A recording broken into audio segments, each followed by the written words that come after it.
This is the Unregistered podcast, and I'm Thaddeus Russell. This is a show about ideas, people, and behaviors that are considered inappropriate, out of bounds, or beyond the pale. The things you're not supposed to talk about if you're a school teacher, a college professor, a businessman, a politician, a parent, a neighbor, or even a podcast host. These are the things you're not supposed to say or even think if you're a good liberal, a good conservative, or a good citizen. Each week, I'll interview a person who has something bad to say. They might be a journalist or a professor. They might be a porn star or a drug dealer. They might just be an ordinary person with an ordinary job who doesn't care about the rules of polite society. I'm not interested in breaking the rules just to be a troublemaker.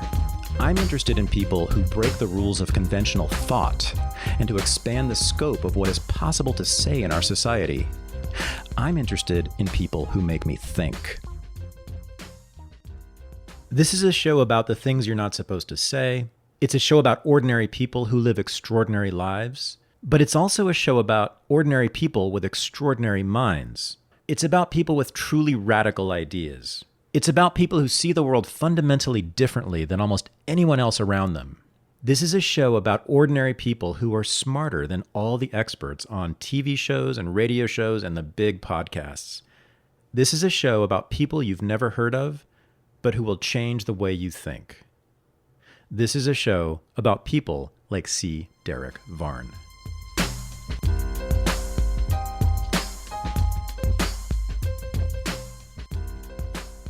One of the things I love about this podcast is that I get to go out and discover people who I think are smarter than professors, who are more knowledgeable, more sophisticated, and whose ideas are more important. And then best of all, bring them on this show and introduce them to, something of a broader public than they already enjoy. And so I have found maybe the smartest person in the world who no one's heard of. His name's C. Derick Varn. He lives in Salt Lake City. He's a public school teacher. You've never heard of him. And I'm telling you, this guy is amazing, and I want to make him a household name. That's sort of my goal, Derick, for you. I don't know if it's shooting a little too high here, but yeah, no, I've heard you on podcasts over the last year or so, and I know about you from the Zero Books cabal that I've given praise to on this show, and Angela Nagel is a part of that. Doug Lane is another part of it. He's the sort of leader of the cabal, and Doug Lane clearly has very good taste in thinkers. He employs you as a reader for Zero Books, which means you review manuscripts for publication. But that's the least of what you do, I think. At least you also are on his podcast often, and you've done your own podcast, and that's how I've heard you. And when I first started listening to you, I just was fairly amazed by a few things. One, as I said, you're just operating at a much more sophisticated level about really everything: philosophy, politics, history, you name it, than pretty much every academic I've ever known. And you're, as I said, you're a teacher. And here's the even more important thing, or amazing thing, that you're primarily a poet. Yeah. So I don't know how on earth you've done all that reading.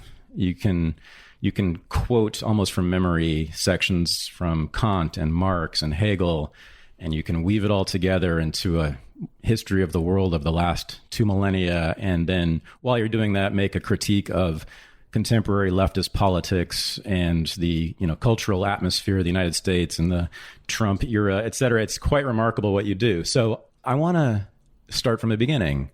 Oh, here's the other amazing thing about you. Your beginning. You are from Georgia, right? I am. And who were your parents? My stepfather was a mechanic, and my mother was a Waffle House, Huddle House, not Waffle House, excuse me. Let me get my houses right. The knockoff Waffle House waitress who became a prison nurse. Yeah. So sort of typical background for a Harvard professor, public intellectual.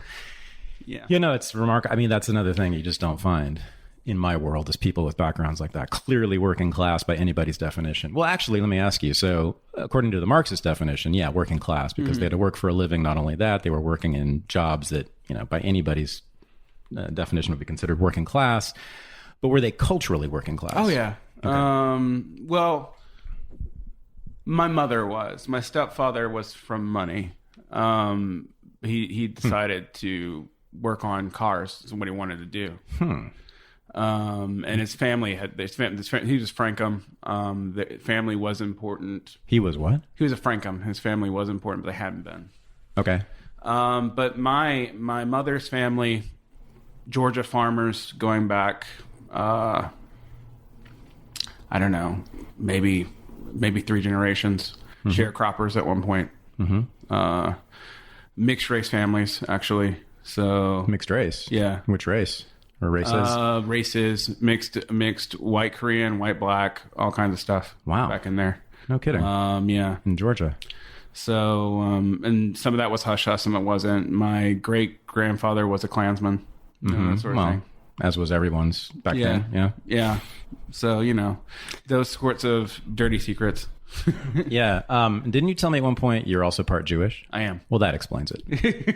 We're done with the biography section of this interview. Who was Jewish? My father.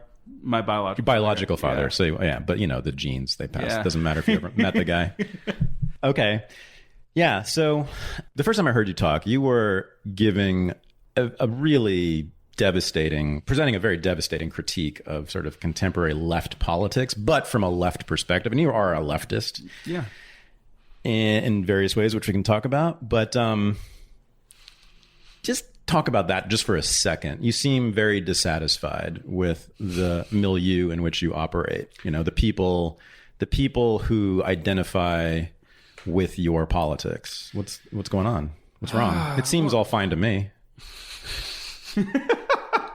When you're obsessed with the executive all the time, and it becomes pretty much all you care about, and you seem to think that somehow the executive defines the country and the country defines the world, you tend to chase rabbit holes.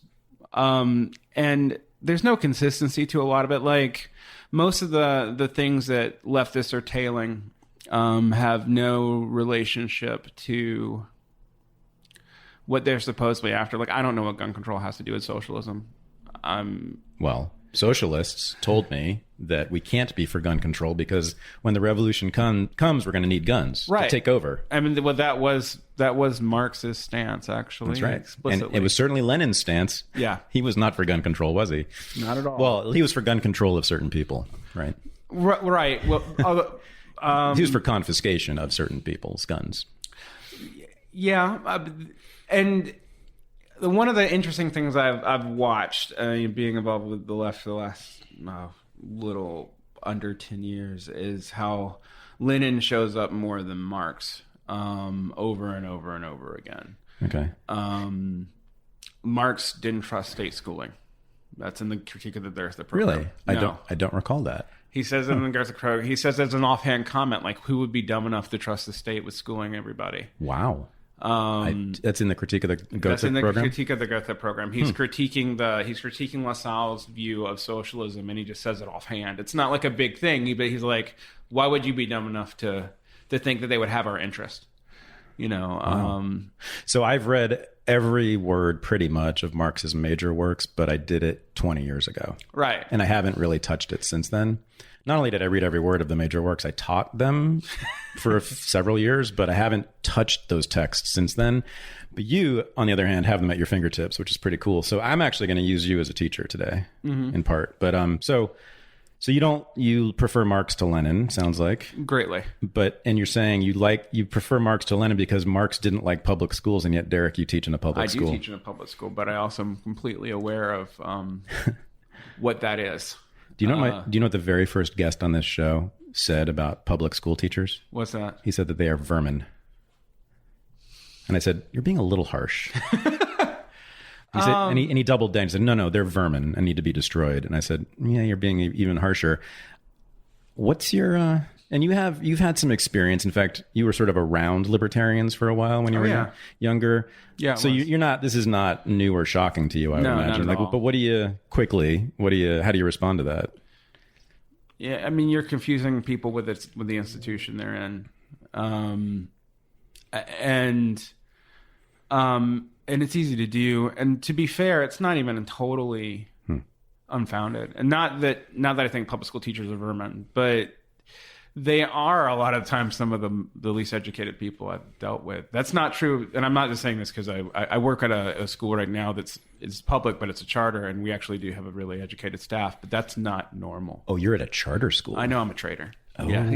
Okay. I was a normal public school teacher for a while, and then I left the country. So that means you're mixed race in another way. Yeah.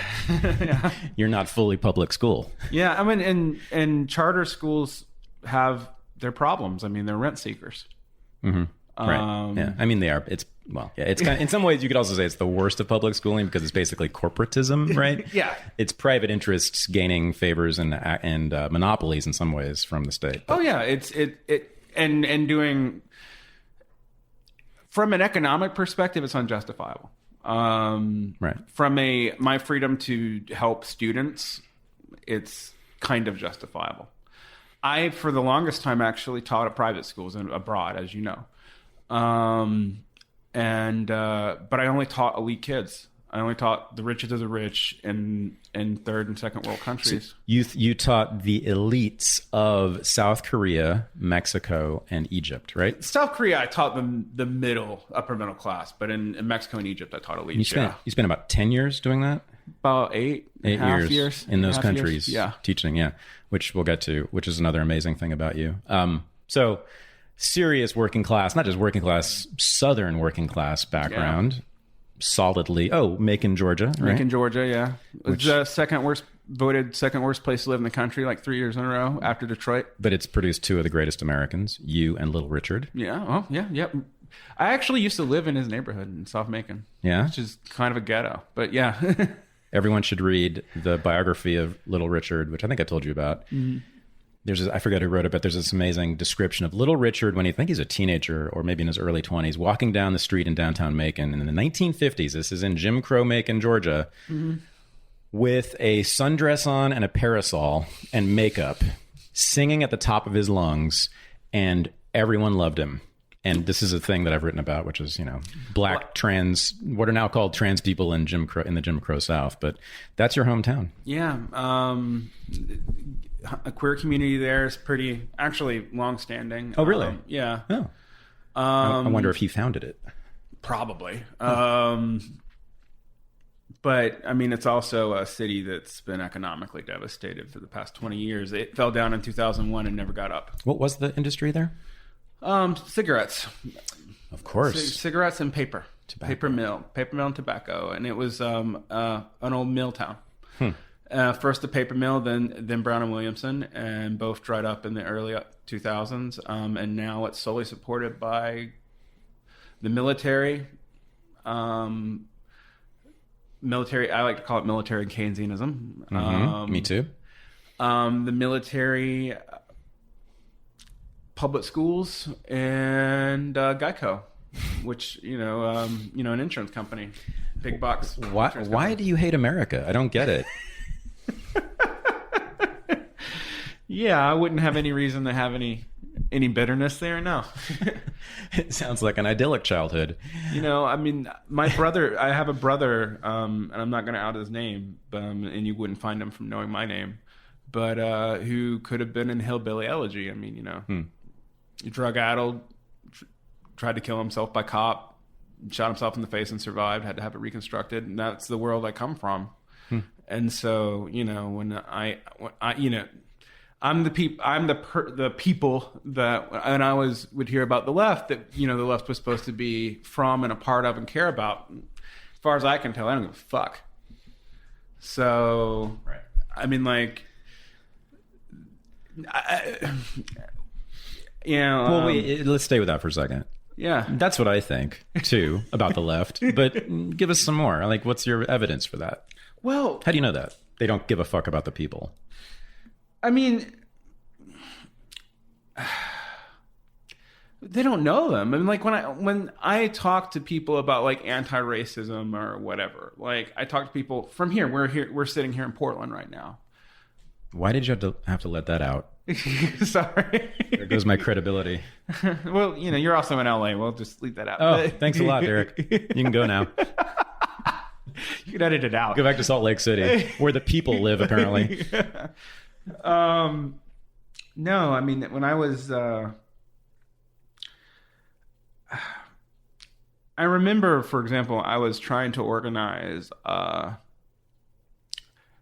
I didn't even consider myself listening. I was trying to organize a graduate student union, which is kind of labor aristocratic anyway. But like, I realized that I contacted the NEA, they weren't interested, and then I was just told it's illegal in Georgia, and I was like, why has that never been made an issue? Why don't the Democrats care? Why don't I ever hear Marxists talk about this? The only unions to still exist are public sector unions. This is right, the worst state has been forever. But you're not even interested in public sector unions in red states. They're not? Not really. They don't exist in those red. Like, people made a big deal out of Scott Walker. In the South, that's been that way forever. But isn't that because the people who live in those states don't want unions? Why don't they want? They wanted unions at one time. I can think of about 25 or 30 reasons. Can't you? I can now. Yeah. I mean, because the unions take a lot of money in dues. They take a lot of money in dues. And then generally use that dues money to pay for Democratic politicians' campaigns. Right, who then screw over the constituency. And then may or may not get you higher wages. Which may or may not make up for the dues you've lost to Hillary Clinton's campaign. Right. Well, let's talk about the West Virginia. Is that fair? Yeah, let's talk about the West Virginia teacher strike. It was it was just as much against the NEA as it was against the government. You know, I don't know much about that. I mean, I know that every leftist loved it for 5 minutes, which they do every time there's a strike. Well, yeah, although they didn't really look at what it. I'm not degrading the teacher's strike. The teaching conditions there are shitty, but there are two things that aren't talked about in regards to that strike. One, it was just as much against the NEA. The union saw the NEA as betraying them, so they wildcatted. National Education Association. Yeah. For those who don't know. What was wrong with the NEA in West Virginia? They saw them as selling them out.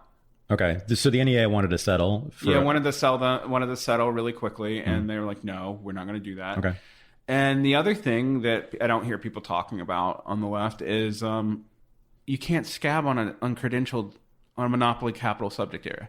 So, I mean, Lysander Spooner, for example, the libertarian individualist anarchist. Oh, Lysander Spooner, yeah. Yeah, would talk about this. And I bring this up when I talk to socialists all the time.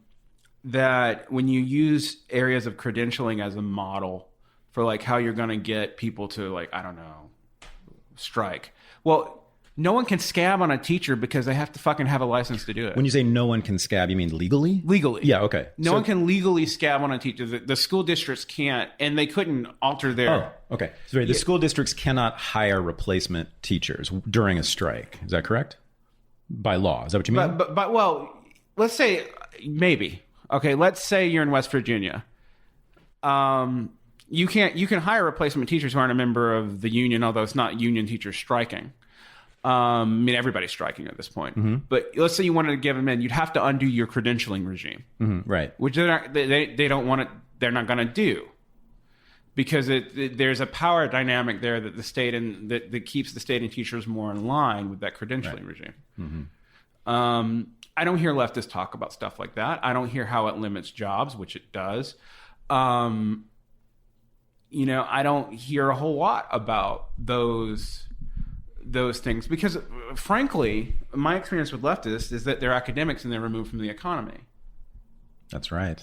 And that's not universally true, but when I've worked with and I'm going to sound like a class trader there, when I have worked with working class leftists, they tend to not be competent. So their problem as opposed to the well-educated leftists who well known for their competency. They're competent at what they're doing, which is building a career for themselves. I mean, like, oh yeah, right. They can write the shit out of an essay, right? But they couldn't run a business to save their lives. But they're not doing that. Whereas you try to get a bunch of like poorly educated people from. And I've tried, actually. You get a bunch of poorly educated people from I don't know, like working class background. Maybe they have some college, like some community college. They can't run a business and they can't write an essay. They're de-skilled. Right. So they can't do much of anything. And left groups who want to survive, they don't chase those people. There's no incentive to do so. I worked with a group I'm not going to name right now, but I guess why not? I could. Okay, they're Platypus Affiliated Society. Everybody on the left hates them. I worked with them for a few years. The naming of the organization was maybe their first mistake. Yeah. Well, yeah. It's a Trotskyist organization, right? They say they're not, but ish. Revolutionary Marxist of some sort. Revolutionary Marxist. They consider themselves post-Trotskyist, blah, blah, blah. Who cares? Why platypus? They were actually saying some smart things critiquing the left, but in similar ways as I do. Actually. Right, but why did they pick that animal as their symbol? Obscure thing about Ingalls talking about science. And Ingalls says this one thing about the platypus not being a thing, and then he saw one. Oh my God. Okay. So, how big was that group? Oh, probably 200 members, maybe larger now, actually. Yeah. Well, you know, my parents were a member of a similar organization. Yes. The IS was a far larger, well, in some way it was. It still is a far larger, and they hate platypus. I mean, that was like probably, several thousand members of the IS, maybe, something like that? I mean, well, the largest socialist organization right now in the United States is DSA, and it's only 30,000. Democratic Socialists of America, of which I was a member for about a minute and a half. How many members does it have? 30,000 now, but only since Trump. Only 30,000 now. And it's the largest. And this is their boom time. This is their golden age. And this is the largest socialist organization since the SDS, which wasn't officially a socialist organization. Since Students for a Democratic Society in the 60s, which was not socialist. Not so. No. It wasn't, but it was all run by commies. Except for, what was his name? Carl Oglesby. Right. Who was a libertarian. That's also true. But... And I wouldn't even call Tom Hayden a commie, really. I mean, he's a social democrat. But the leadership after those people were infiltrated actively by the RCP, by the Revolutionary Yeah, by the late 60s when the Weather Underground comes in and all that. Sure, yeah, but they weren't founded by those people. No, in its origins, it was solidly sort of Scandinavian social democratic, wasn't it? It was libertarians and social democrats. Yeah, in the early 60s. Yeah, the Port Huron statement, if you read that, it sounds sort of like Democratic Party. And now the CPUSA, the Communist Party of the United States, which was directly under kind of Soviet control at the time, started schisming over China, and then they started entering the SDS. And speaking of obscure left-wing figures during that period, and communists in particular, capital C, I always knew that I was just in Pete Seeger's hometown. Mm-hmm. Cool. I was interviewing Dar Williams, who lives there, and was a friend of his, of course. And man, when he died a few years ago, I knew he was a communist, capital C. I didn't know to what extent. I mean, in the 1960s and 70s, when everyone knew about the Gulag and about mass executions and all of it, he was touring the Soviet Union and apologizing for it and defending it actively. And people still consider him a hero. What do you, I mean, I know you're an anti-Stalinist because you're a Trotskyist. Are you? I'm not a Trotskyist. Well, whatever. And you come from that. I do come from that. You come from the anti-Stalinist left the way that I do. But what was the shrug and the hum about? Like in response to Pete Seeger? That whole tradition. It doesn't surprise me. I mean, you still see it with people like liberals idolizing Paul Robeson, for example, without realizing all what he was doing. Buried in Red Square, isn't he? Yeah. I think, isn't he? Yeah. Yeah.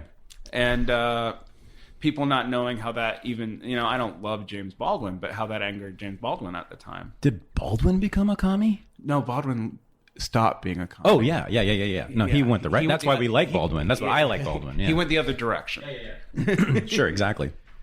Okay. So there we are. We're in Macon, Georgia. I'm in Macon, Georgia. I am protesting the Afghan war a lot. When are we? Where are we now? Oh God. Since from not 18 because it hadn't started yet, but from I get involved in the anti-war movement in 1998.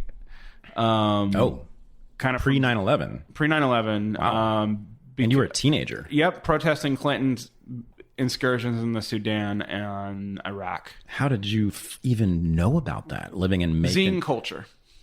Zine culture. I was part of zine culture. Okay. Now, how did zines get into your bedroom in Macon, Georgia? They were just at skate shops and stuff, and most of them were apolitical, but they would mention stuff about the war. How did you find the skate shops? I'm always curious about the origins, the original origins of these things. I was into punk rock and that sort of thing. But how did you find out about punk rock in Macon, Georgia in the 1990s? I mean, right? That's not listening to. College radio, running a wire to a boombox out of a small College radio. Yeah, on a rainy day. I mean, I'm actually College serious. radio. So I was like 16 years old, and we have like this crappy boombox, and I think my boombox was like from the late 80s, and we would run like a coat hanger and then some wire out of it up the side of the house, so we would increase our ability to catch stuff. Do you know about Cuba? And do you know about hip hop in Cuba? Yeah, a little bit. Do you know about this? Yeah. So hip hop has been huge in Cuba for 30 years, right? Even at the height of the Castro regime, total censorship. Do you know how people in Havana got hip hop into that country? Probably what I'm describing, like Exactly. Picking up from coat hangers. They attached coat hangers to these radios and hung them out their windows. Yeah, so that's what we were doing. And they picked up the Miami hip hop radio station that way. Yeah, and we were picking up Georgia Tech's like metal and punk college radio, and then sometimes like the alternative radio station on Sunday nights. So this was this is the American version of Samizdat. Right? Kinda, yeah. I mean, except originally it's just for music. Like we were just trying to get more interesting music than like classic rock. And God, man. Let me just pause for a second here. I mean, thank God for college radio, because I was a college radio kid too in the 1980s. Cal-X in Berkeley, great station, and it was like one of the original sort of alt college stations. Of course, no students had anything to do with it. It was just, hippies and punk rockers and countercultural. The sort of the last vestiges of the good left, the kind of countercultural left. That's what they did. They took over these college radio stations and beamed out like the newest, coolest, unknown record from like Britain. And that's how I found out about all my favorite bands, like The Jam, which I've been listening to all week, by the way. But it also kind of like created this subculture among these kids in these towns like Macon, Georgia. Yeah, much less Berkeley, but even Macon, Georgia is amazing. Yeah, right? we were in the grunge late. We got into this. There was these grunge shows that we had in Macon, because Macon had a music scene left over from actually Little Richard period, although it was dying. But that was soul, black music. It was black music, and then it morphed into kind of punk music, because Capricorn, which was a major for Lynyrd Skynyrd and all those people too. So the Southern rock, they had tried to branch out into alternative rock in the early 90s, but they were pretty much dead. How close were you to Athens? How close is Athens? About an hour and a half away. So we would actually on like a bunch of us would get together and like we'd pull our gas money and go to Athens for concerts. Like I saw Neutral Milk Hotel in the mid 90s. Yeah, major music scene in Athens, of course. And that's how I got in the political scene. But I didn't think of myself as like, I read Chomsky because that's what you could get. I would see stuff on the early internet when we accessed it at school. But you found out about all of that stuff via the college radio station, or that subculture? I found the culture through the college radio station, not so much the politics or anything. And then But were there people in Macon you were talking to? Oh yeah, but we would go to, really it's more people in Athens than Atlanta. Yeah, and we would head up there on weekends, to hang out with crust punks, squatter punks and stuff like that. Like we used to know them well. Yeah. And people would go there basically to buy drugs too. But you would go up to Atlanta, and there's this. It was inundated with zines, and so you'd pick up for a few zines. And then early days of the internet, and I had access to internet at school, so we would get on the internet at school and try to search for Ken. I was it's pretty heavily edited back then, but you could find a lot of these small zines because they were on like GeoCities and stuff like that. And that's how we found out about a lot of this stuff. I got involved with the Anti-School for the Americas protest, because that was in Georgia. And so we started protesting that. And then a bunch of my friends and I, we actually, when the G8 was coming, and I didn't really understand what we were protesting. I wouldn't say that at the time. I don't know that I would have protested it now. But when the G8 came to Seattle, like we all saved our money to go up to Seattle, and that was my first, and for a long time, my only way to the West Coast. So we went to Seattle, and it was a clusterfuck, and I left really kind of more anti-war, but not impressed with what I saw. Not impressed with what I saw at all, even out of an 18-year-old. Describe that again. A lot of people have forgotten about the G8 stuff. Yeah, so there was the Black Bloc. They were breaking windows for no reason. I don't want to like disparage them, but so those were my buddies in college. They were Black Bloc types. These were basically wealthy, privileged kids from elite universities who would go sort of throw bricks at cops at protests, right? And break windows. Right. There was also like Pat Buchanan was there. It's the first time I ever saw him speak, even though he'd already run for president at that point. There was Michael Albert and a lot of people who were kind of...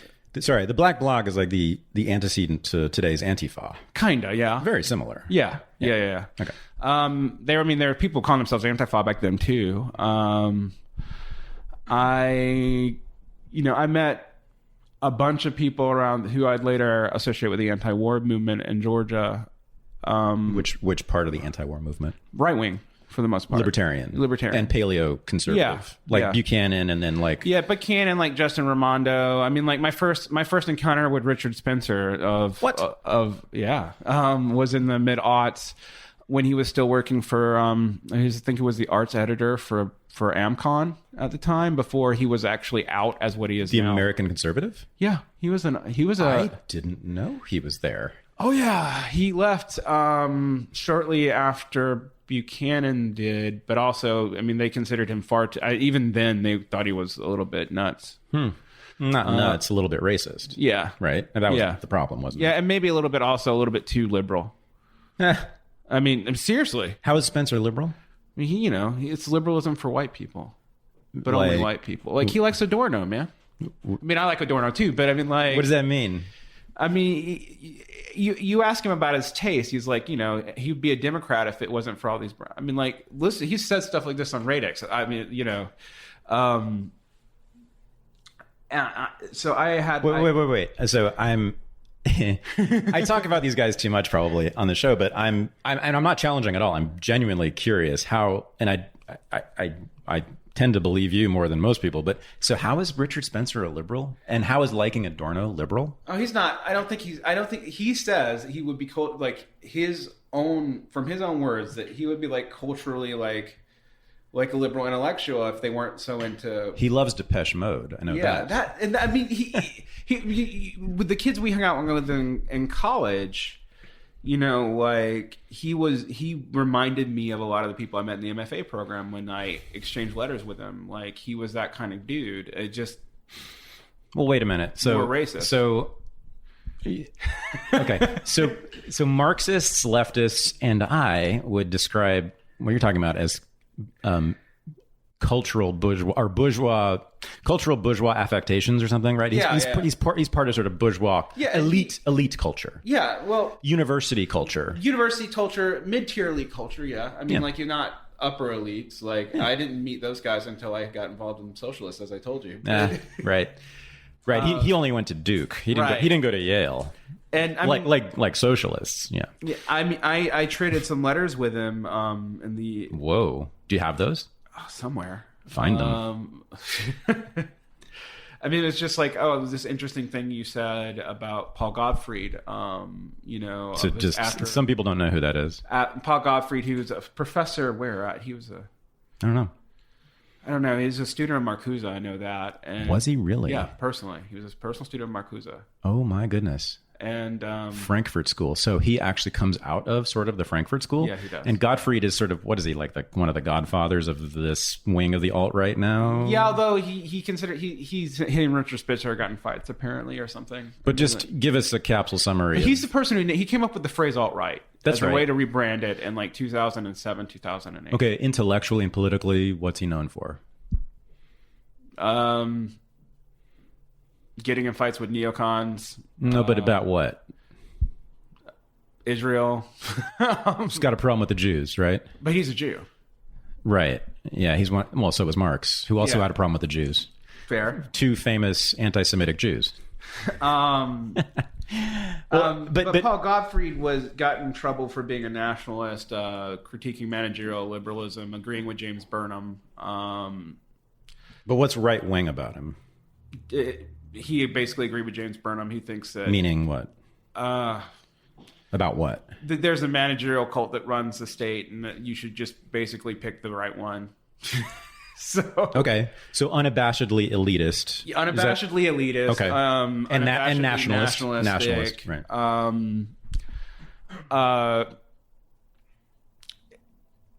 Got into. He was anti-war though. He also he was against globalism before that was a common word. Against free trade? Yes. Okay. There we go. It is against free trade. So pretty much a paleo conservative? Yeah, oh yeah. Okay. I mean, and he's written, like, he's done scholarship on fascism, and he kind of likes the early Italian fascists a little bit, although he doesn't. Wait, did he that. did he found the American Conservative, or was he a part of that? He's a part of that early group. I don't know if he was the founder. Now, 'cause I don't really know. But I knew him from, like, Lou Rockwell would occasionally share articles by him, because I would get emails from LouRockwell.com. Yeah. Okay. So I'm trying to piece this together here. Okay. So this is the 90s, late 90s. Late 90s, early 2000s. You're in Macon. You're reading Chomsky. You're in the zine counterculture music scene. You're a poet. You don't know a lot about politics. No. But you have these impulses. You hate war. You're not happy about what you think of as globalization. That was the Seattle G8 protest was against globalization. How do you get from there to these people, to Gottfried, Lou Rockwell, Richard Spencer? All right, so this is an interesting story. Yeah. And so I meet all these, like, Derrida inflected postmodernist, quasi-socialist in college, right? I'm a lit major in addition to working in philosophy. I'm training for law, and I meet these people, and I just don't take them seriously. Like, who? You didn't take the postmodernists seriously? No, I mean, I take Foucault seriously. We maybe talk about that once sometime. And I'm just saying that to make you feel, because my feelings were hurt for a second there. No, but when I was reading Derrida, I was like, this is like. And even when I was young, I was like, this is like really convoluted existentialism, but not as good. Are you able to make sense of Derrida? Have you read Of Grammatology and made sense of it to yourself? No. I can't say that I have. My gloss on Derrida is anything that Derrida said that was coherent was said obtusely by Heidegger, by others. Yeah, that's right. There's something going on there. Like, I stand by my man Foucault, but Derrida, I don't know. There might be sort of a conspiracy of silence about him actually not being anything, right? Possibly. I don't know. He's not as popular now, but in the late '90s when I'm going to school, he's like the big thing. Right? However, I would say Derridians, right? People who, I think basically what happened is that a bunch of people invented Derrida and invented deconstructionism and said, oh, this is what he's saying. And those people and what they say does make a lot of sense to me about language being a closed system and there being no sort of external truth outside of the system. And so therefore no word or concept is any closer to truth than anything else. I love that, obviously. That's kind of what I'm all about. But I never actually saw that in Derrida himself. No, actually, what I wrote this paper as an undergrad. I got in trouble for it with my professors. But that I said that I don't see how anything in deconstruction is that different from new criticism. Yeah, so what was new criticism? New criticism is like the old just close reading school, take the text for itself from like Eliot. And like I was like everything good in so the text is transparent. The text is a structural game. So like Russian structuralism to use. And I didn't think when I did my very first podcast experience. Sorry, that's not new criticism. That's old criticism. The text is transparent. You read the text correctly, you will see the truth of it. Right. And the new criticism was 60s and 70s, which was that it's structuralism, right? It's structuralism. It's a game. Yeah, and it comes out of like Eliot was actually kind of this, although he had this thing about tradition, but he's like, you have to take the text sui generis. It's kind of its own thing. You can't associate with the author. There's no authorial fallacy, and that's just a step actually to get to deconstruction from there. Sure, and the deconstructionists would agree with you on that, wouldn't they? Yeah, for the most part. Yeah, okay. But so I wrote this thing was like this is just what is good in deconstruction is basically just good criticism that we've done for the last. And I was seen as a conservative for saying this, but it was basically just good linguistic criticism that goes back to people like the Soviet dissident Bakhtin and stuff like that. Okay. So hold on. Okay. So now we have We have this young man who is going to protest globalization in Seattle, who doesn't like war, who's reading literary theory, who knows about Derrida and deconstructionism. And but only because I encountered... How do you then get to Richard Spencer from there? Oh, God. It's a crazy story because I meet these people. I don't take them seriously. I'm like... Who? The deconstructionists? The deconstructionists. I mean, their politics were all Democrat. Like, they were just basically Democrats. And I'm like, but I remember this. This was during the Bush beginning. This was the end of the Clinton years, beginning of the Bush years. So like 98, I'm in high school. 99, I'm beginning college. 2000, I'm still in college. Are you talking about academics? Yeah, that's who was teaching me. These grad students I'm meeting as an undergrad, like they're teaching my classes. Yes, okay. And they're politicizing me, and they're showing me these radical theorists. But when I ask them about their politics, they're basically Democrats. And I'm like, well, Clinton bombed Iraq too. I don't see what the big difference is. Like, this is exactly what I'm thinking. I'm thinking, oh, Bush is going to accelerate the same bad stuff I saw in the Clinton years, but it's a continuity and it's a matter of scale, and you're telling me it's a matter of kind. So there's something wrong with your politics. Well, you know who else is speaking to that at that time is Lou Rockwell, Justin Ramonto, antiwar.com. People who would like, and you've talked to Scott Horn, and I listened to him from that time period. And so, I mean, I meet these people, particularly at Sea Island. It's after 9/11 happens. I go to protest Sea Island. We're in free speech now. What was Sea Island? Sea Island is the next G8 protest.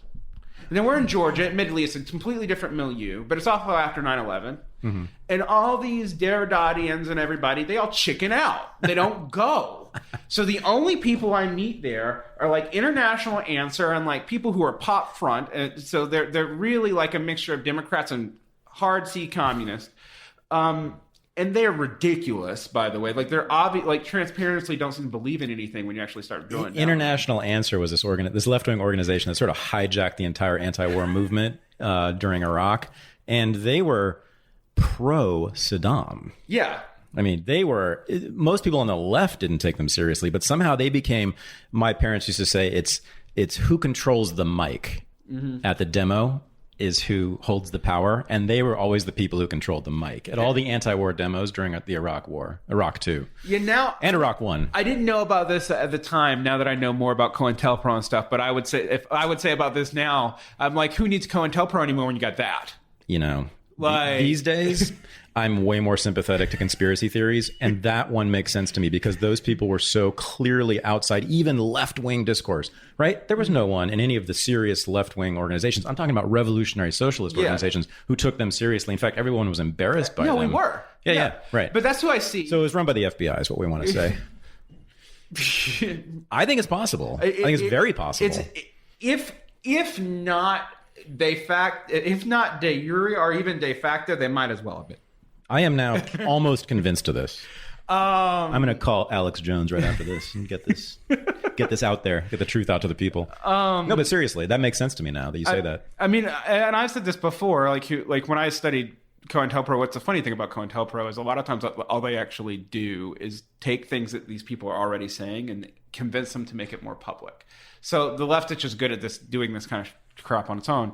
But I go and I meet these people, and they seem so transparently ridiculous to me. And I read. Okay, sorry once again. So the highfalutin literary critic academics stay home. They don't go and protest. They don't go globalization. The people you meet at the anti-globalization protest are these insane communists who are pro-Saddam, and who also aren't. They're not from Georgia. I don't know where they're from. Right. Okay. I wasn't from Seattle when I went there either, so I'm not like critiquing that. But I didn't know. I was like, okay, who got you here? And then like these libertarians, basically, who are down there. Right. So that's how you got to the right wing. Yeah, that is. Okay. They were the anti, and they made more sense to you. At that time, than the lefties, the so-called lefties who were there. They at least seem consistent. Mm-hmm. Well, that's true. They are. Bush was theoretically closer to them economically, although not really, but seemingly from a popular consensus. Mm-hmm. And the objectivists, for example, had gone over the Team Bush. The Ayn Rand people. The Ayn Rand, they're a formal org. and that made no sense to me. But whatever. I didn't know that. Did they really? The Ayn Rand people? Yeah, they did. The Institute or whatever. They endorsed Bush too. I'm not going to say that they endorsed it. I knew that a lot of them argued that, like, from the objectivist rationality, that the fight in Iraq was logical. Yet another reason for me not to like Ayn Rand, but okay. I mean, Ayn Rand was dead by this point, but yeah, the Randians, her lineage is what I meant. Yeah, and I knew of them interestingly. Because they do leftist style agitprop. They would do stuff like send public schools free copies of Ayn Rand books. And really? So my school taught Atlas Slug because they get it for free from the Rand Oh, Institute. that's why every single teenage boy in this country loved Ayn Rand when he was 17? I don't know that's why, but that's how I was exposed to Ayn Rand. I always wondered how that happened because I knew all these people who loved Ayn Rand for that year. You know, and when I was in 2007, I actually got it the same thing when they're like, "Oh, we'll send your school free books," and I'm like, "You'll send a public school? That's weird." But wow, so maybe we should start doing that. We can send Renegade History and all the Zero books, to all the public schools for free. So you're there. You find these people to be more sensible and consistent, and you're attracted to them. I at least find them to be more consistent. Mm-hmm. I'm attracted to them initially for that. And that's where I stay actually till about 2005. So how many years? About 4 or 5. Wow. Because now you are sort of a Marxist socialist, right? Yeah. Yeah. Whoa. So you're about the only person I know who's taken that particular path. I think I might be the only person I know. Right? I haven't heard of anybody. I know a lot of people who went from left to there, right? But they didn't go back to the left. I know a handful of people who went from the right to the left, but again, I don't know if anybody who then went back. Mm-hmm. But I don't know of anybody who started where you were, sort of, which was leftist in a very vague countercultural way, right? Right. To not just the right, not the Republican Party, but this very this obscure, relatively unknown wing of the right, meaning paleoconservatism and sort of what we might call right-wing libertarianism, but then ended up coming over or whatever direction that is, to socialist, semi-Marxist politics. So right. Okay, so anyway, so you're with them. You're with the Lou Rockwells and the Justin Raimondos. I'm on their mailing list for several years until about 2004. 2004, 2005. Okay, so Rock Wars happened. Rock Wars happening, and I still at the time, even though I was going leftwards, I just started disagreeing with them on economics. Like I was working. I'd worked for Geico for a year. I was going back to graduate school. I was meeting. And I wouldn't at the time have said I was a left winger even then, but I just was like, there's something about Austrian economics. I just remember like what it was actually was Gary North. Mm-hmm. Tell us who he was. He was a Rushdoony Dominionist type. And he's a what? Rushdoony Dominionist. What is that? So they wanted to establish a theocratic law order in the United States. Wait, what was the word? Rushdoony. Rushdoony? Yeah, he was never heard of this. So it was this weird, super obscure movement that they want to reestablish their Presbyterian version of Judaic biblical law state within. How do you know all this stuff, Derek? Every time I listen to you talk, you have this encyclopedic knowledge of, I think, every single microscopic splinter group of every political tendency in the history of the world. And I'm like, how do you do this? Like, what do you do? You just don't have any hobbies. You just... Or I have a lot of hobbies. Or that's the hobby. I don't get it. Anyway, I just remember Rushdoonian. I have never heard that word uttered. So and like by the way, Gary North was part of this. Oh yeah, and he was a libertarian. He was a libertarian, and like Reason magazine before Cato and Reason all got involved with the Koch brothers. Right. Back when they were still kind of purist. Mm-hmm. They had a fight with Lou Rockwell over Lou Rockwell's toleration of these like dominionist people. Okay, so Gary North and the Rushdoonians wanted to establish a dominion, like a theocracy. But they thought the best way to do it would be to advocate free market politics and no way anarcho-capitalism. Are you serious? Yeah.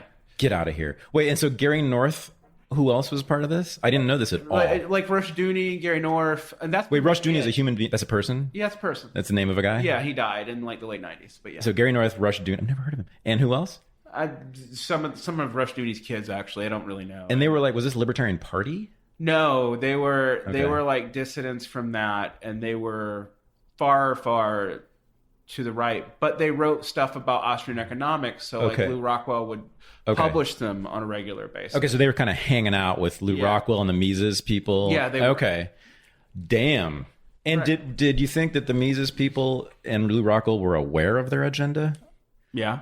I think they just tolerated it because it was like a united front against the state. Well, it makes sense because Rothbard, right? Yeah, Rothbard, the granddaddy of all these people, was all about coalitions. Yeah, of any sort, right? He at one point, I was reading this recently to critique Rothbard, but there's his left and right kind of famous one for the 70s where he basically endorses Maoism as a coalition partner for libertarians. Oh yeah. And when the Mises people published that essay now, they cut that line out. So like they cut like a couple paragraphs out of that. I mean, am I correct? I mean, he sought alliances within the same decade with the Black Panthers and members of the Ku Klux Klan. Am I right? Yeah. Okay. Yeah. Within the same decade. Yeah, within the same decade. Yeah, that's something else. So, that's what they were kind of doing. So you were... What was your relationship with Gary North and the Rushdoonians? I just found out about this. I was reading. There was a Reason expose. I don't remember what year. It may have been like later than that. But I had just looked up who these guys were, and I was like, oh my god. So I move over. I meet this guy online. I never really met him in person. Named Roderick Long. I think he's around like C4SS now or something like that. I know him pretty well. Yeah. And I just start moving leftward. I start reading. He doesn't encourage this, but I start reading. For those who don't know, Roderick Long is at least known as a very, very left-wing libertarian. Right. Philosophy professor at Auburn University. At Auburn, yeah. And and then I was Hans Hermann Hoppe, who scared me also, kind of this whole capitalism is feudalism thing. But he's like, I'm a Frankfurt School person. And I'd like, I remember a Frankfurt School. Who was? Hans Hermann Hoppe said that. He said So that come up twice from right-wingers. So I was like, oh, that's interesting. I heard something. I remember being taught Adorno like offhand once in an English class. I'll look into that. And that's kind of how I started going down this path. I knew I was going to learn a lot from you today. So let's talk about Adorno for a second. Yeah. When I had your buddy Doug Lane on here, we talked about Adorno. Yeah. For a bit, or maybe that was on his show. I forget. But anyway, so I hate Adorno's guts. Okay. And Doug likes him, and I get the sense that you don't hate his guts. At least I don't hate his guts. So I want to give you, let's say 2.5 minutes to convince me to like Theodore Adorno. Dialectic of Enlightenment is kind of up your alley in some ways. I was listening to you about food. Get out of here. He sees Enlightenment as necessary, as engendering not just capitalism but a bunch of tendencies that are necessarily imperialistic. The Enlightenment. Yeah. Okay. As necessarily imperialistic. So Adorno's thesis, Adorno and Horkheimer together, actually, maybe as much Horkheimer as Adorno, because Adorno's work privately is a lot more obtuse. There's a tension between identity and identity as in particularity and universality in the Enlightenment that constantly causes people to flip on themselves. So in one case they advocate liberty, but then they advocate an empire for liberty, or they advocate Jefferson called it literally the empire of liberty. Yeah, that's what America was to him. Yeah. And Adorno didn't know this stuff about America, but he saw this in the European Enlightenment. He saw that in Locke. He saw it in Jesus, that's good.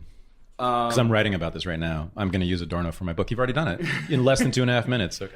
Now Adorno does have he sees this as, because he's a Hegelian, he sees this as necessary, and you're not going to like that. Like that it was historic. Yeah, it is. That's the problem. Keep going. You now have 45 seconds.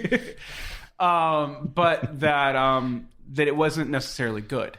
That it would lead to a sort of like these systems of like stalling and it would fall back. He basically says that this tendency causes things like genocide, that fascism is a natural result of this. Okay, so unpack that a bit. Why is fascism a result of the Enlightenment, according to Adorno? By Adorno's way of thinking, this tension between universalism and particularity will always lead to one particularity trying to wipe out other particularities. Right, because each particularity is battling, thinks that it's the universal, right, and attempts to make itself universal. Correct. By imposing itself on other particularities, other people, other human beings. So he basically sees, right. I mean, he basically does, he says that anti-modernity is a result of... And next thing you know, you have military bases in 80 countries across the globe. Correct. Yeah.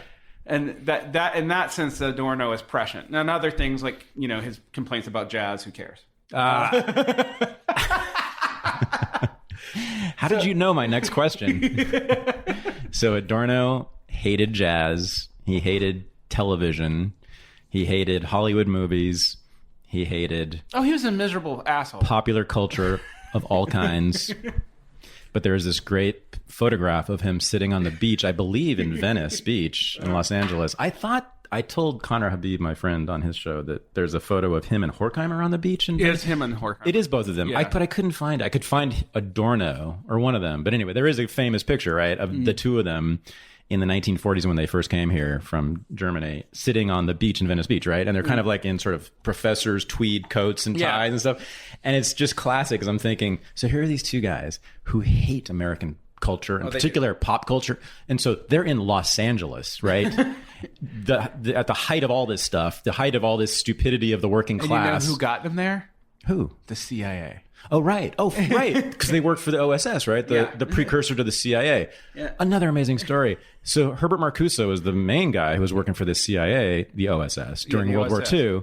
They were basically, all these guys were writing, all the Frankfurt School guys were writing reports for this organization, for the federal government, on German life, German society, German culture, in order to conduct, and this was their terminology, psychological warfare against the German people. That's what the Frankfurt School did. And you're trying to tell me that I should be a fan of Adorno. I think you should take them seriously. I think Adorno... Oh, I took them seriously a long time ago. That's why I hate them. I will say it is interesting to me that a lot of these nationalists, as I pointed, and interesting in the way that this disturbs me personally, because I also am interested in Adorno, that a lot of them have the Frankfurt School in their own background. So Derick, you're just dodging here. So the hatred of jazz is connected. It is the contradiction in Adorno's thinking about universalism, right? He hated jazz because it wasn't German. Well, and it wasn't his. I mean, it wasn't Schoenberg. Keep going. And it wasn't this communist high culture that he wanted to generate. And it also wasn't. What was it not? According to Adorno and Horkheimer, pop culture. Oh, it was not. Finish the sentence. Or let me rephrase it. It was something else. People's love for jazz and Hollywood movies. And Rock Hudson was, what did they call it? They thought that they loved it, but they didn't really. That was called by them. Begins with an F. False consciousness. Yeah. So that, you're not wrong about that. I don't want to, well, I do want to steamroll you. Okay, so false consciousness, am I right? Yeah. Embedded within it is a universalist belief. Mm-hmm. Well, I mean... Yes or no? Yes. Okay, I win. Which is, I don't know. That you've listened to the podcast before, right? Yeah. You've listened to this podcast before. You know that this is about, right? Yeah. It's about me winning. Okay. But, well, I mean... So the Frankfurt School is another. I mean, the Frankfurt School falls apart for a variety of reasons. That's one of them. The other is there's battles between Marcuse and Adorno over the New Left. No. Stay there. No, you need to answer for this. Yes. Really, seriously, man, you should not. No, you're right. The tension between the universal and particular. Although Adorno would say that that's a dialectical inevitability. What is that? The universal particular tension. Okay, so they believed that the love of not just jazz and Hollywood, but of capitalism generally and American culture generally was false, not true, that it didn't represent, am I right, the people's actual, authentic, natural, human interests. Right. That is inside of that. Am I correct? Correct. You got to be closer to the mic. Correct. When you admit that you're wrong. You got to be correct. You have to be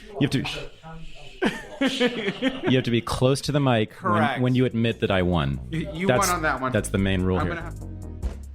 In a little more than 1 month, Renegade University and School Sucks Project will team up once again for another weekend with me, this time in New Orleans, Louisiana. From May 11th to May 13th, we'll be meeting in the heart of the most renegade city in the United States. We'll also be doing a live recording of the special 1-year anniversary episode of Unregistered. For more information and to register for a weekend with Thaddeus Russell in New Orleans, go to thaddeusrussell.com/courses. No, but seriously, Derek, it's my huge... You're so fucking smart. Like, I don't understand why you... Well, I mean, I've told Doug I don't believe in false consciousness. Right. So then why do you like Adorno? Well, because I'm interested in the dialectic within... the way he phrases the dialectic within the Enlightenment, like the tension between the universal and particular. This other stuff to me doesn't seem necessarily consistent, and I don't think any thinker, like if I can look, any thinker develops and moves. Okay, so here's what I will say, and my friend Connor Habib actually changed my mind just a touch on this recently. Okay, he likes Adorno and Horkheimer in the Frankfurt School, and he did convince me that they were at least they at least opened a door for the people I do like, in particular Foucault. Even though Foucault, according to him, didn't actually read the Frankfurt School people. No. We don't know, but he claims he didn't know them at all. But the idea that, for one thing, psychology is just as important as material conditions, right, was an important revision to the Marxist tradition, and that allowed Foucault to take seriously things like ideas and culture. Right, and there's a critique of, the sociological focus on unity and wholeness in Adorno too that Foucault was interested in. But although I don't think it came out of the same thing, I just think they're speaking from the same time period. Yeah, I'll give him. Yeah, okay. So they're critiquing institutions, right, and sort of the homogenizing effects of institutions, including states. But see, here's the thing: they're mostly concerned about capitalist institutions, aren't they? And the effect that major corporations have on the culture, the homogenizing effects that in America, yes, capitalist in Germany, no, have. Correct. Yeah, but you're correct. In America, they're concerned about corporations. In Germany, they're actually concerned about the state. Oh, really? Yeah, I didn't know that. Okay. Because they see fascism. They see Horkheimer and Adorno. From my reading, I feel hesitant to say that. Like I'm an authority on this, but from my reading of Horkheimer and Adorno, they see that those two different answers, corporatism on one hand and fascism, which fascist corporatism is a different thing. It doesn't mean corporations run the government, as some dumb liberals will say, right. But they see it as the same, like different answers to the same tension. So, which is the homogenizing of a universal subject. Yeah, and so if they were to stop right there, if they put a period there, then I'd be a fan. But they don't, right? They think that there's false consciousness among the people. Oh, so we began this discussion about how the left doesn't care about the people. So they care about the people a lot. It's just that they think the people are very, very mistaken about their own interests. Right. They think that from Lukács forward, Lukács is this Hungarian thinker who ends up being a Stalinist, even though he's not remembered as such. They think that there's this idea of false consciousness where the immediate interest of the people blinds them to their long-term interest. And because of that, they don't just all revolt tomorrow, I guess. I mean, that's kind of... But I've never found that particularly convincing. I don't think people are that stupid. Oh, good. I know. That's why you're here. I mean, I've never thought that... This has been my frustration with all the Marxists talk about the working class for many years, as they treat the working class as one thing. It's the subject of history, right? It is what's going to resolve the contradiction of capitalism. And yet at the same time, they need a party to tell them what to do. Mm-hmm. A vanguard party. A vanguard party to tell them what to do. Of professors. Mostly, yes. Mm-hmm. Professors are, in the case of... the original SPD, professional revolutionaries, so like think tank people. SPD would be the Social Democratic Party of Germany, right? Yeah, which these guys come out of. Yeah. I mean, meaning they themselves are the ones who need to lead the working class, right? Yeah. Going all the way back to to Engels' friend Karl Kautsky, yes, and it has always seemed to me also transparently self-serving. Oh my God! So this is the height of not just imperialism, but narcissistic imperialism?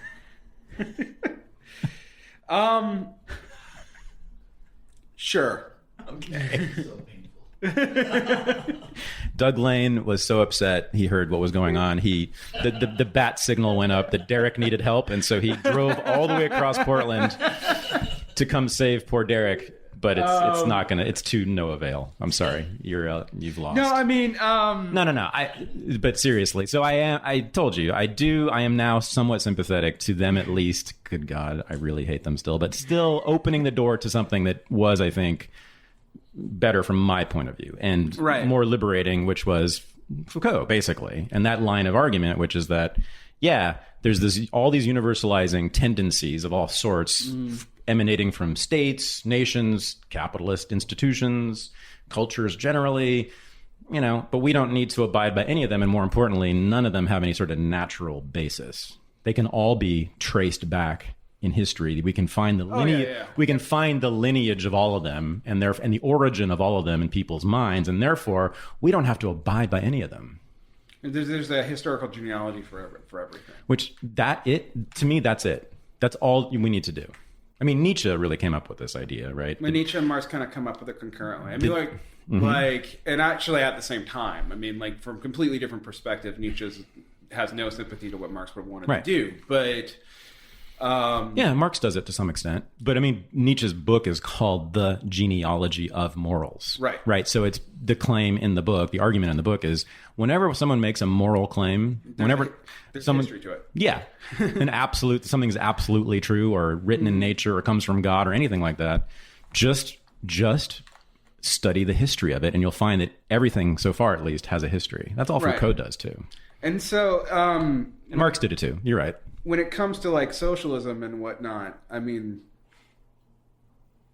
I don't trust capitalism as itself a universalizing tendency. But you will even hear me say stuff like that capitalism is itself the subject of history right now. Like it's what's moving things, not anything else. You do say that. I do say that. Okay. I actually think it's developing parts of the world that were underdeveloped. It's improving people's lives in certain areas of the world, not in the places where it's most developed. But true. But in places that were quasi-feudal, I don't think, even though, I mean, in some ways it even comes out of imperialism, but I don't think that you can look at, say, India or whatever China's doing in its weird hybrid system and say that it's made things a lot worse there. You just couldn't do it. And so from my perspective, even though I don't trust capitalism, I don't really like it, I think it's absolutely kind of a way forward. And I don't understand how Marxists have missed this, because it was part of the Marxist platform for a long time. I mean, read the manifesto. Yeah. Capitalism is like this big dissolver of all these old things. Not everything it kills is bad, but it's a dissolver of all kinds of institutions and chains and the worst things, and according to Marx and probably to you and me, like things like superstitions he singles out. Capitalism has wiped away ancient superstitions. There's that paragraph in the Communist Manifesto in which he details essentially all the things that capitalism just wiped off the map, right? Well, feudalism was one. Slavery was another, essentially. I think he makes that claim in there. That's why he supported the Republicans. What did he talk? He talked about the idiocy of village life, peasant life, right? It abolished that, meaning that literacy became universal almost under capitalism because of capitalism. Yeah, right. Okay, so now you're anti-Adorno and pro-capitalist. My work is done. Well, here. Adorno actually says the same things. Right. No, I know. Yeah. But wait, let's go back to the moment, because we started this by you tracing your genealogy of your morals. The moment when you were hanging out with kind of these paleo-conservative right-wing libertarians. You found out that Gary North was this bizarre theocratic nutbag. But then you said that this was the important thing, right? There's something about capitalism that you didn't like on a visceral level, I suppose. On a visceral level, and just which was what? Where I grew up, man. I mean, I grew up in this area that what was sustaining the area was government monopolies, and that's not supposed to be and I don't want that either. Like, I don't Right. want the military being the only thing that keeps my community alive. Right. And it was. Right. How's that capitalism? Here's the thing. It's filling in for a gap in profits. Oh. So, like... Oh, military Keynesianism. Yeah. Boom. Well done.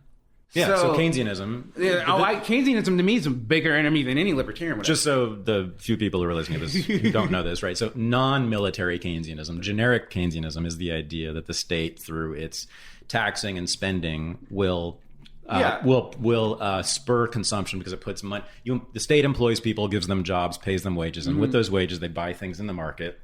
Which keeps the whole system going. Right. And military Keynesianism, sorry. Military Keynesianism is the version of that where, Republicans will okay with it in that scenario. They won't do it in general. Well, it's Keynesianism on steroids, too. Yeah. Right. Massive investment, massive jobs, investment and stuff that's just going to get blown up. Building lots and lots and lots of shit, with lots and lots of jobs attached to it, lots of wages. But also doesn't produce excess capacity because it just explodes, literally, at the cost of human life.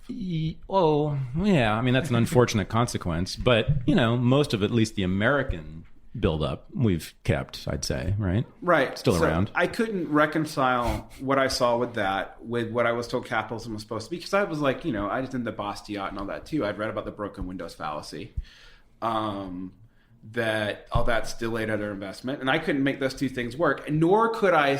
And here's where, the libertarians would say, well, businesses won't, it's not in their interest to actually promote free, and it's not. Not in their interest. It's their interest to actually promote a free market, and it's not. Right. Mm-hmm. Right. So here's where Doug's going to be happy, and where I came to this conclusion before I even met Doug, that it had to do with profits declining.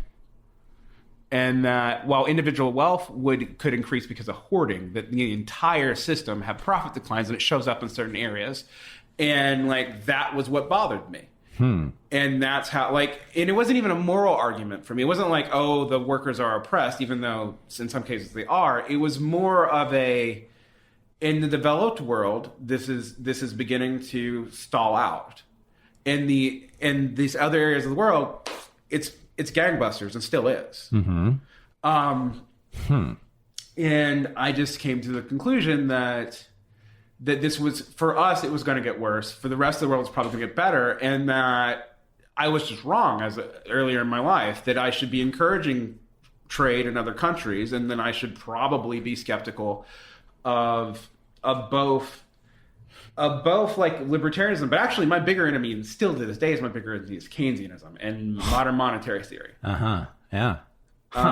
Because wow. I think it's dangerous. I think it makes us beholden to the state in ways that are fundamentally dangerous. I think it's also ways for certain sectors of the economy to dominate others. I think that's why Silicon Valley kind of exists. Yeah. Keynesianism and IP controls. Wow. Okay, so like all Marxists, you have this global meta-analysis of the global economy of the last 50 to 100 years, right? And so Am I right in that what you're seeing is a relative decline in the West, in particular, maybe in the United States, over the last 40 to 50 years, which you're saying was compensated for by massive investment and increasing investment in the military. Correct. Military production, right? Correct.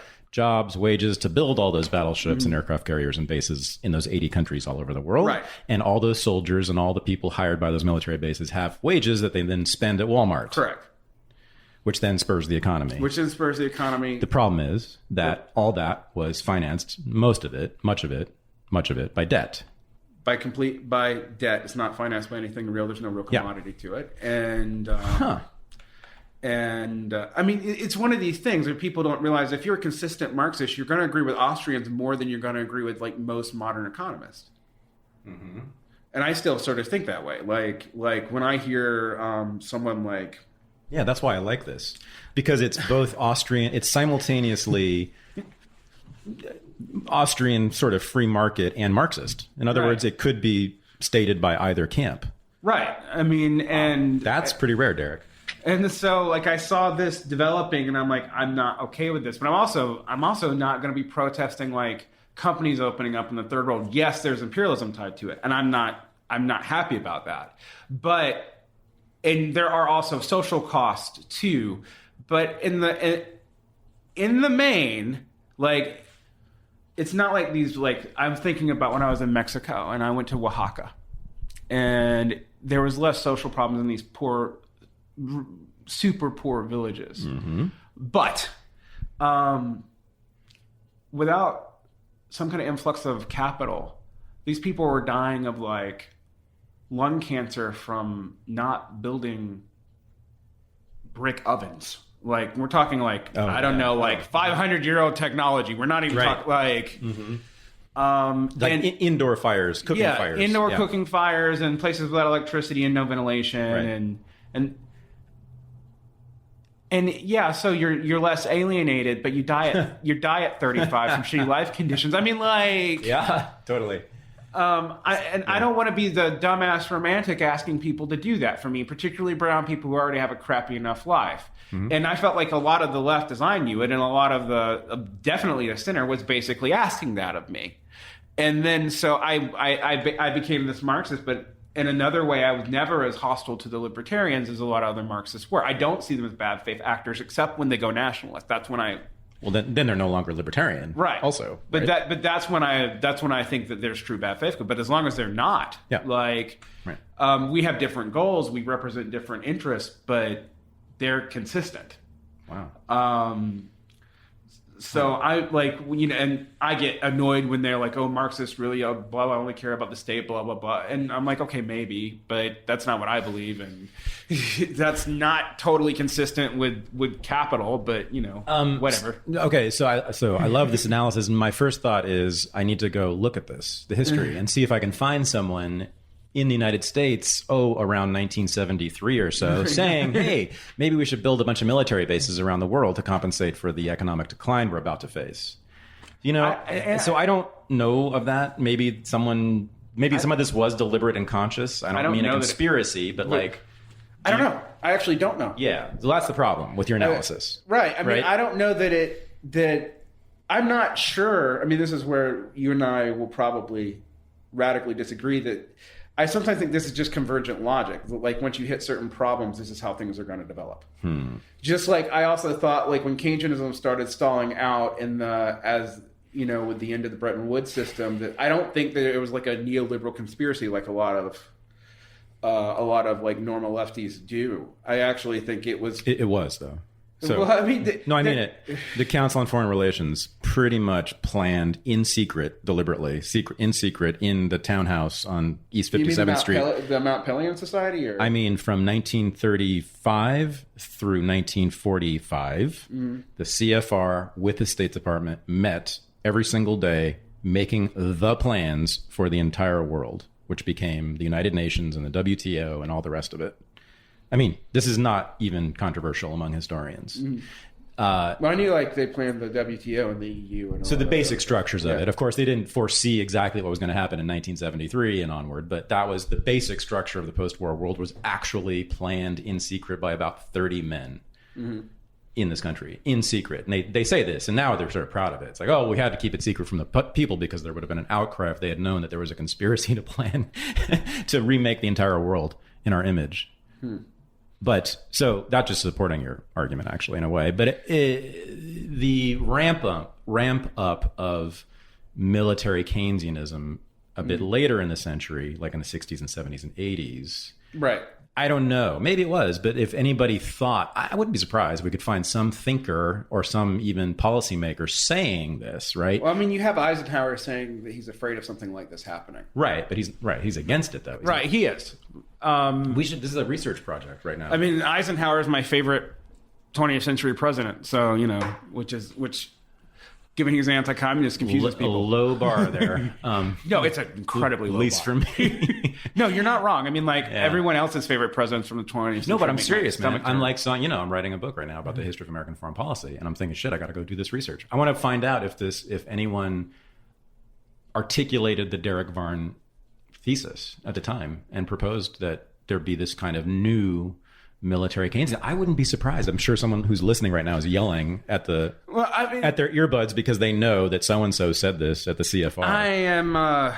I know that Milton Friedman said some things like it, but against it though. Yeah, kind of. But he was also pro UBI and pro And I wouldn't put it past Kissinger for a second, right? I bet someone like him had this idea. That but I don't know that I know the economic development side of it in the broad scale. I don't know the It's an awesome argument. It's speculative. Yeah, it's highly speculative. But I love it. And it might be right. It might be right. Convergent logic. Yeah, that was my convergent logic thing. What is convergent logic? So convergent logic just means that you hit a problem and there's only so many solutions that you can still maintain a certain goal and do it. So like you hit this policy impasse, you see that Keynesianism is leading to stagflation, but you need some kind of other investment mechanism. Profits are dipping, which they were in the 70s. You need to get the profits back up, but you also don't want to completely decimate like the heartland parts of the country where you've already built. I mean, and part of the thing with the South, some of this stuff goes back to the Civil War, even like these massive bases there, this reinvestment that was modeled on what England did to Scotland. I mean, like internal colonialism. Yeah, is what you're talking about, right? Which didn't really. I was going to tell you this. It didn't really happen in the South on a massive scale until World War II. It was actually, I was reading about that when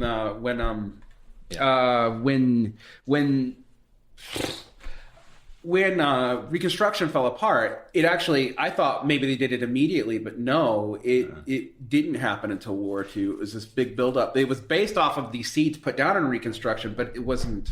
And you know how I found out about this? Yeah. It wasn't by reading economic policy history. It was by reading about the history of draft resistance in this country. There's a great book. I forget the name of the author, but there's a great book and many other scholarly works on this about draft resistance in the South before World War II, meaning from World War I, before World War I, all the way up to World War II. And I'm telling you, it's amazing. So draft resistance was about 4 or 5 times greater in the South among white people than anywhere else in this country. And we are talking about like hillbillies, a bunch of hillbillies getting shotguns and going way up into the mountains, into the woods, and establishing secret camps and shooting federal agents who came there trying to conscript them. Wow. It's an awesome story. I didn't know about that. Oh, I know.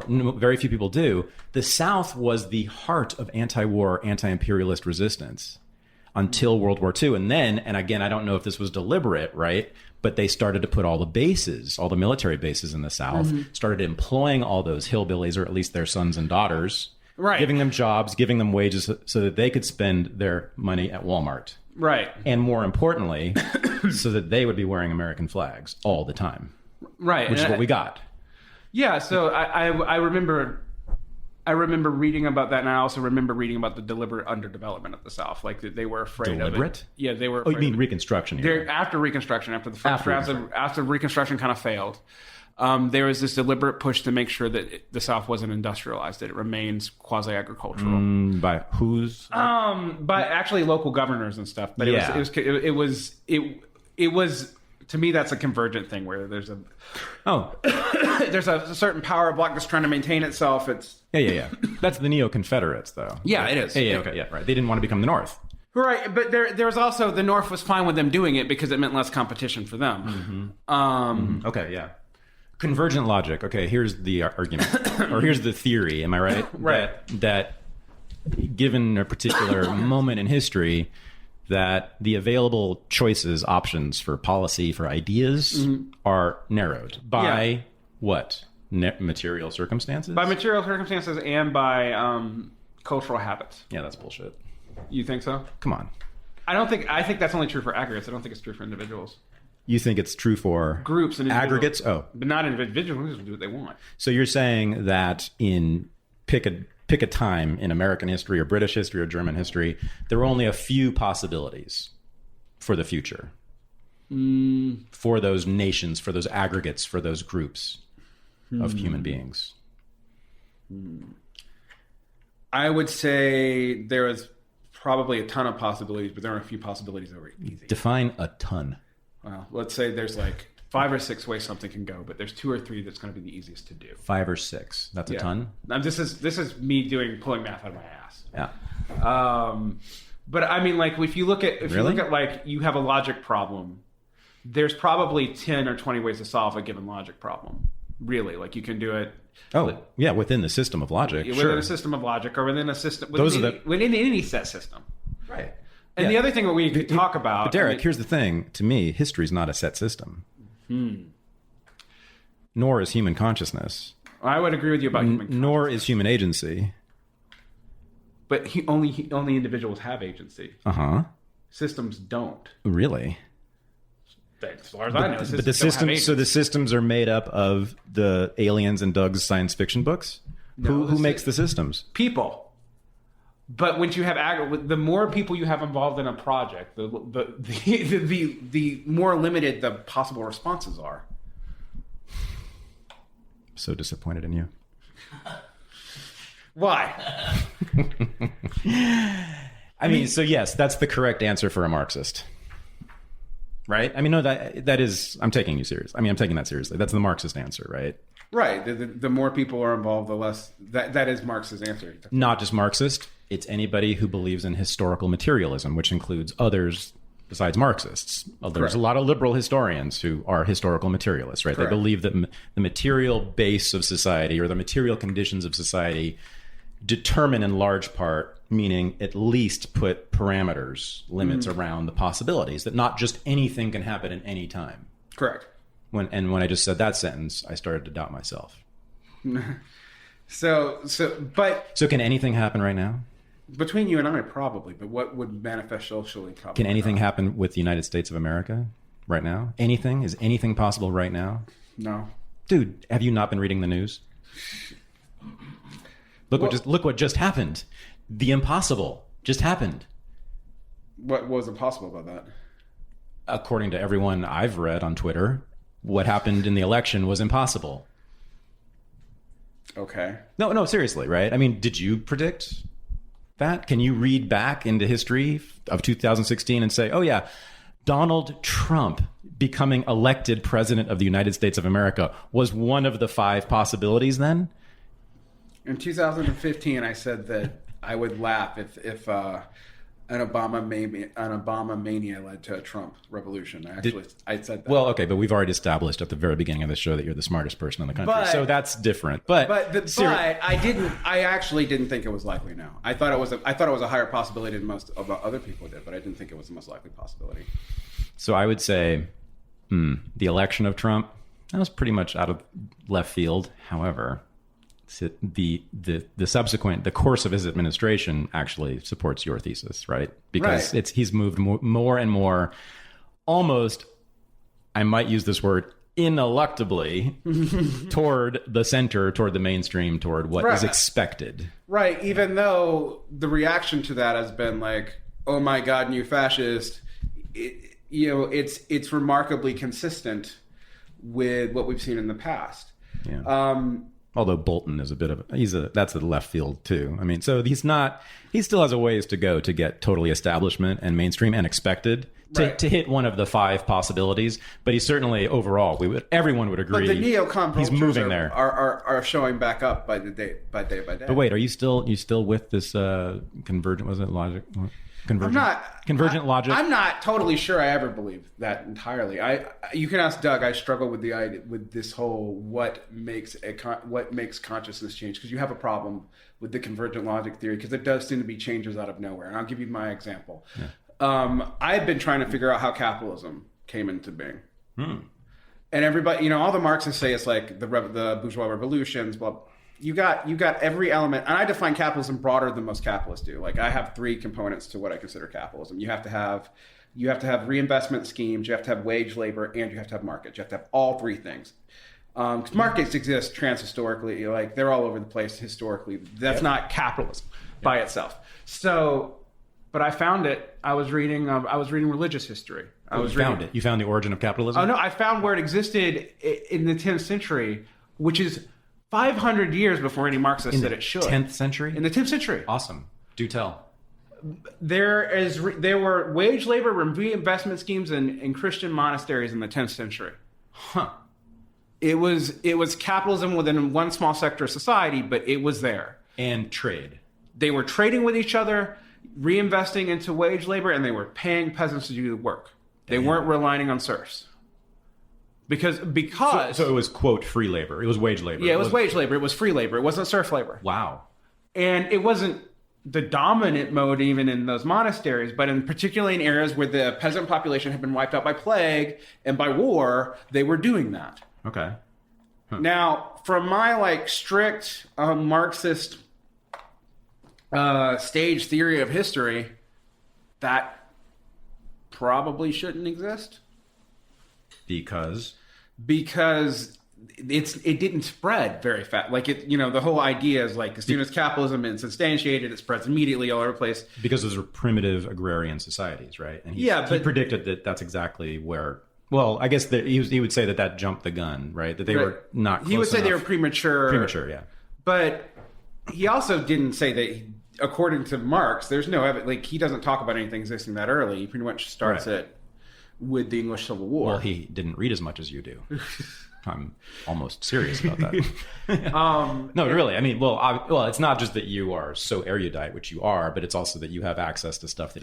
He couldn't have it. These histories weren't written yet, right? Right. The research hadn't been done yet. Yeah. So, I mean, for me, this leads to me trying to rethink, because I'm always trying to rethink the relationship between Christianity and all this. I think Weber was wrong in some key ways. I love Weber. I do like Weber. This is about the 10th time you've hurt my feelings.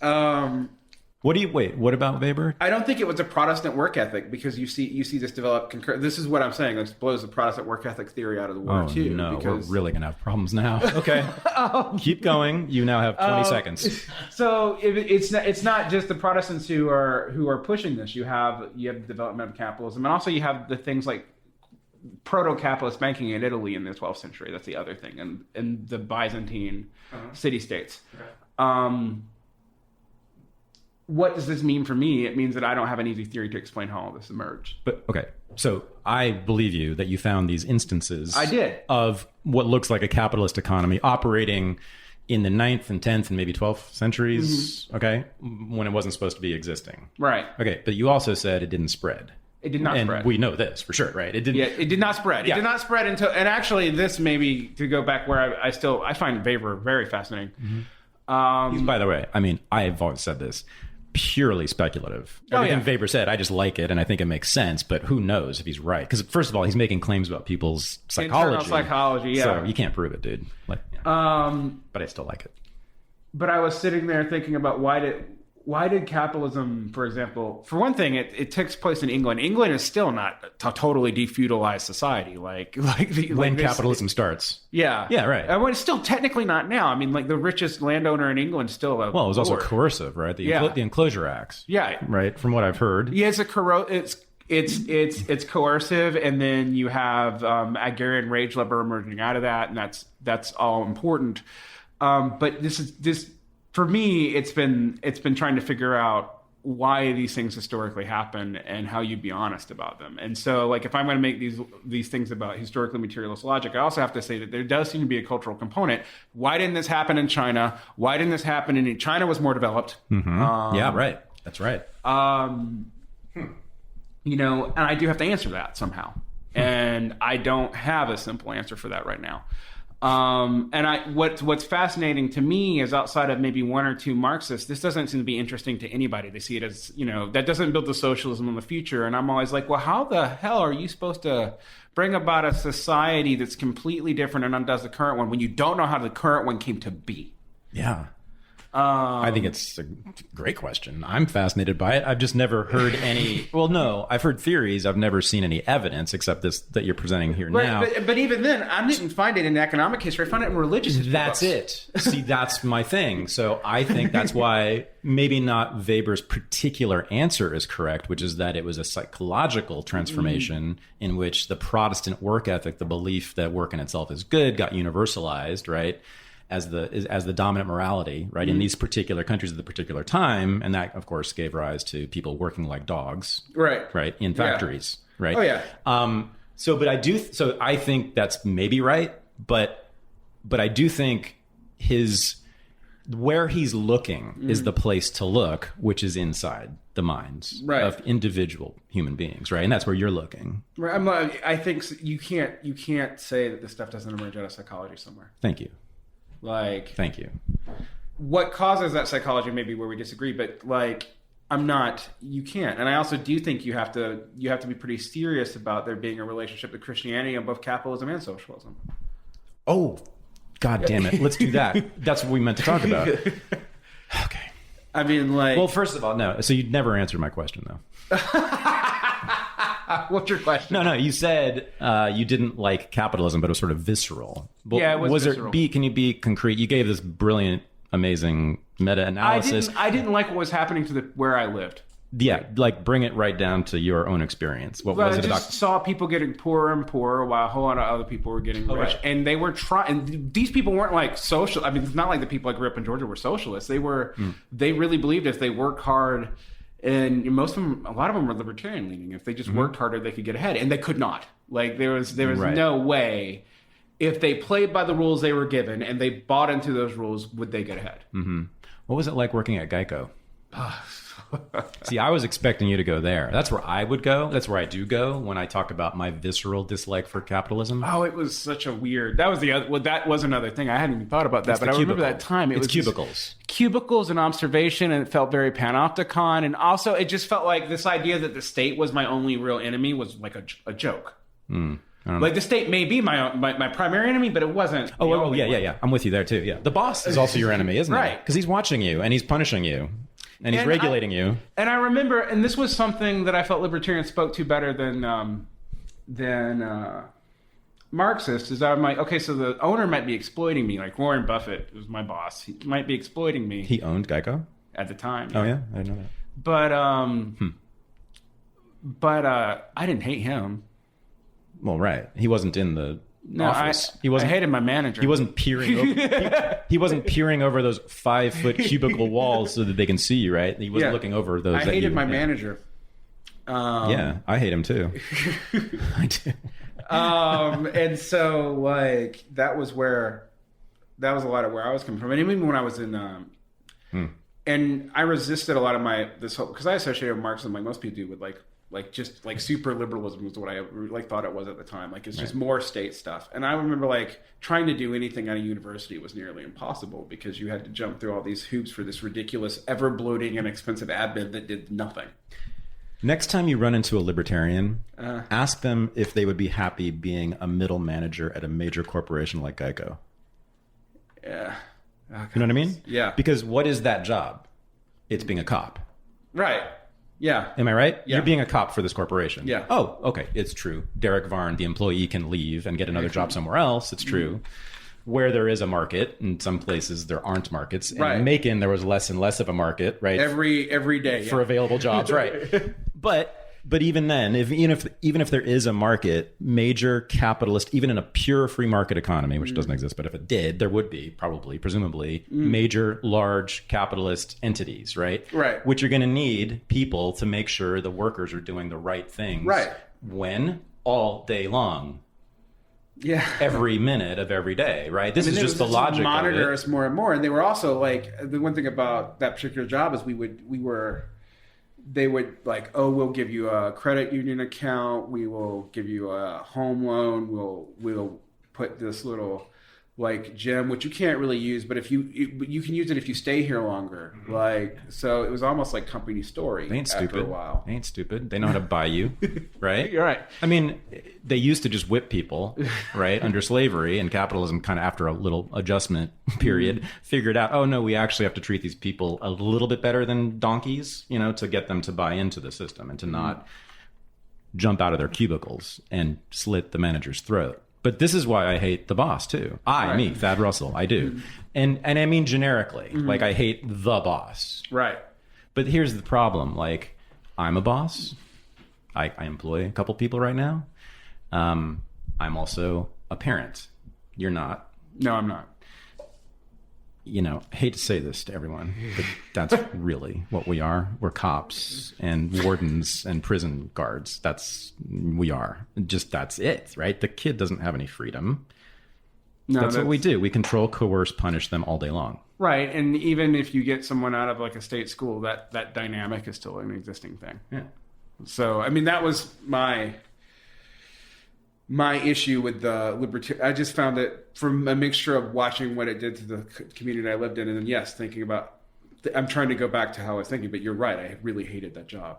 Like, I was waiting for you to say this. I was like, well, yeah. I really hated that job. I started developing ulcers. Like, does anyone love those jobs? Like, have you ever heard of, I mean, and those, I assume, are a bulk of the economy. Like, a lot of people work in jobs like that. Yeah, I don't know. I've never known anyone to.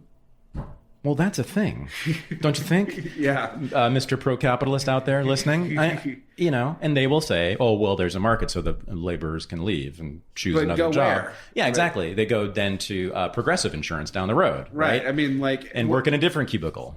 One of the things I was just reading is like mobility has declined in the United States in the last 10 years. That's debated, but whatever. Yeah, maybe. Okay. Maybe. You have counter.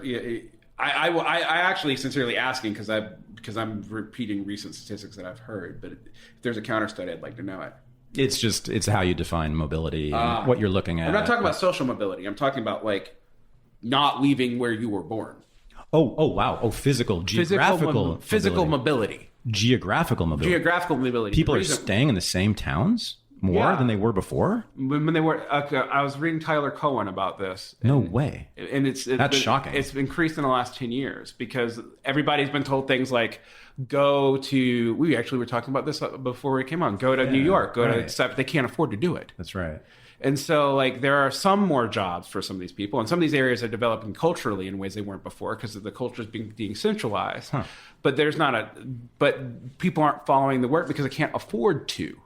According to Cohen, they don't have the money to like sell their house and go leave anywhere all the time. Mm-hmm. Right. I was going to say also the internet has made it possible to stay. And probably you don't need to for certain things. Like you can do a lot of cultural work and whatever from your house. But still surprising. It just seems like people are more mobile than ever. I mean, I'm constantly. I was surprised. I didn't believe it. That's why I was like, oh, but he was showing stats that people are just staying where they're at, particularly younger people under 35. I mean, I just know in my own experience, it's rare to run into someone who was born in the place where we are standing, right? Mm-hmm. It's very rare to find someone who is from the place they are in now. No, in my experience, but that's purely anecdotal. Right. But that's what Colin was saying. That's actually declined. I said, I don't know. I mean, it seems like, what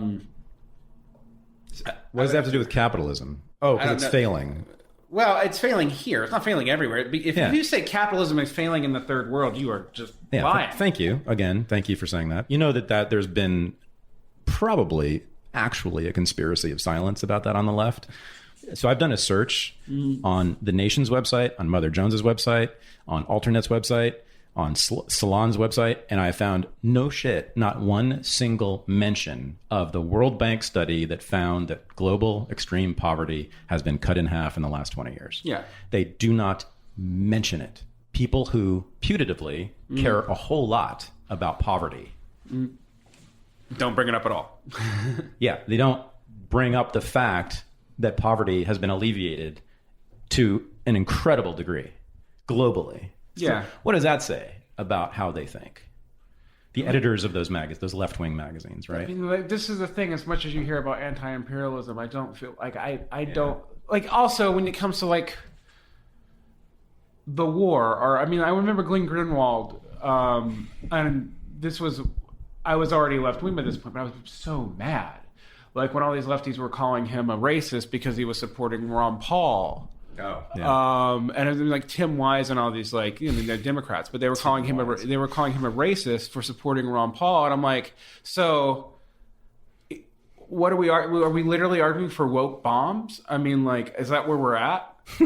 I mean, like, they were. Well, that's called humanitarian intervention. Those are woke bombs, which we hated when Bush those are bombs that do good, that help people. And I just remember arguing with another like center lefty, and I try not to do no true Scotsman thing on the left. If someone says they're a left, even though I don't define them as on my team, I kind of have to give them some. They understand themselves that way. But I remember talking to this no true Scot who was defending Obama's drone policy, and like it's more humane than boots on the ground. I'm like, it's more humane for us. Like Bernie Sanders supports it. Yeah, I know. Well, he's the leader of those people, so right. What do you expect? It's more humane for us, but it's not more humane for anybody who's subject to being blown up. I teach a kid right now, and even in Salt Lake from Afghanistan, and we talk about it all the time, and he hates those those people. I mean, he hates them. But here's the thing, Derek. It's much more humane than torture. Blowing someone to bits is much nicer. Don't we still have black sites now? Than torturing people. That's one of the things that really gets me, is that they get very, very worked up about torture. But blowing children to bits or adults to bits is whatever, it's necessary. How is it that torture is worse than killing? I don't know. But have you noticed this? That's what Americans believe deeply. Torture is worse than killing. Am I right? Do you see that? Yeah. I mean, the black sites. I mean, the thing is, like, they also don't seem to... I don't for a moment think the torture regime ever stopped. Well, yeah. I mean, define torture. I mean, terror from the skies is torture too, right? Psychological torture. I mean, and I don't know. I get very mad. I was furious with someone, and I was trying to explain to someone why people in Egypt did not like Obama. They couldn't believe me, and I was like, no, they hate him. And they're like, why? Well, he came over there, he spoke a good game, then he sat down and did nothing during the revolution. He didn't side with either side. He just wiped his hands of it, continued pumping money into the military, but then gave the Muslim Brotherhood lip service. And when that went south, he also didn't do anything. Yep. So they don't believe that he really means anything. So were you in Egypt for Arab Spring? I was in Egypt for aftermath, not during. Okay. So you're saying that Obama was not so popular there? No, he was super popular. And from the people I've talked to in Egypt, they liked him in 2009 and they hated him by 2012. Oh, and because of the drone campaign? Partly because of Syria, partly because of his talking out of both ends of his mouth in regards to Morsi and the military. Partly because they just they would just ask pick a side. They would have respected even if we'd have picked I mean, I've had several people tell me if we'd even picked the military, at least they would have known where we stood. But we played all sides of that, which from a kind of from a totally cynical perspective makes sense. But from the perspective of these people who believed what he said when he came and spoke to them in 2008, 2009. Here's the really depressing thing. I have found that a lot of people like that. I interviewed a Syrian refugee for this show, right? Yeah. Who wanted more American intervention, right? And I bet you that's what these people were calling for, because they loved Obama when he went there and gave that speech. Yeah. And it sounded like, we're going to be your friend. We're going to be your really good friend now forever. We're going to lead. And they actually want that. A lot of people do. It's just true, unfortunately. But it doesn't mean we have to support intervention. No, well, it's that stuff is, as we were talking about off air, is way more complicated than Americans know. Yeah, right. It doesn't affect one way or the other. It doesn't affect at all, I think, anti-interventionist politics necessarily, unless you're making the claim, which some people do, is that, those people never want American intervention. They never want military. They don't want all those bases in their countries. Oh, no, a hell of a lot of people do in those countries. I'm not on their side either, right? Right. Yeah. Wait, I got to go ahead. Go ahead. No, you go ahead. I was just the amount of anger from different sides, because everybody felt played. That's the thing. It appeased nobody. Okay. There are people who wanted us there and people who didn't want us there, but we didn't go away. We were still funneling military money into Egypt the entire time under both regimes. I mean, of course, the Suez Canal happens to be there. We're not going to leave that place alone. And under the Camp David Accords, because we have an agreement that we've had since the 70s that whatever we give to Israel, we give just a little bit less to Egypt, and it's earmarked. Egypt has to spend it on American arms. Yep. And we sell them our own Abrams tanks. Yep. And I physically saw the tanks there. Oh, yeah? Yeah, they were everywhere. Yeah, I believe it. Again, the Suez Canal happens to be there, right? So much of the world's oil goes right through that little passageway. And so you've got to control Egypt and Israel to control the world. So guess who controls Egypt and Israel? Not the Jewish cabal, but the United States government. Correct? For the most part, I don't know. I've agreed with that. I used to, even when I was considering myself right winger, argue with people about Israel tells us what to do. I'm like, Israel doesn't tell us what to do because they somehow have. What would they have over us? Thank you. Well, they're Jews, and Jews just have this mystical, magical power, over the Gentiles. I mean, sometimes it kind of looks like that, but no, it's not true. No, of course not. It's the stupidest argument ever that AIPAC runs the government, the United States government. Kissinger. I've said this before. Have you read or listened to Kissinger's speech to the It was basically, I think, the precursor to AIPAC. It was some big convention in the mid 70s when Kissinger's the NSA. He's like, no, look, Jews. First of all, I'm a Holocaust survivor, so fuck yourselves. Second of all, you can go fuck yourselves twice because we run shit. You don't get to call the shots. We gave you all those weapons you used just now to kill all those Arabs to protect it. That's us. You don't get to decide. Right. When you go to war against the Arabs, we decide when you go to war against the Arabs. And Egypt in Egypt's own internal history, they won that war for that reason, because they were beating the Jews until America got involved. Yeah. And of course we couldn't beat America, but I love Kissinger for that. The mass murder part is a different thing, but I do love him for that. Well, Kissinger's existence was why I don't believe in a just universe. But yes, I don't know, but you love them when they tell the truth. Oh yeah, right. And that's what's very useful. Thank you. And so few of them do.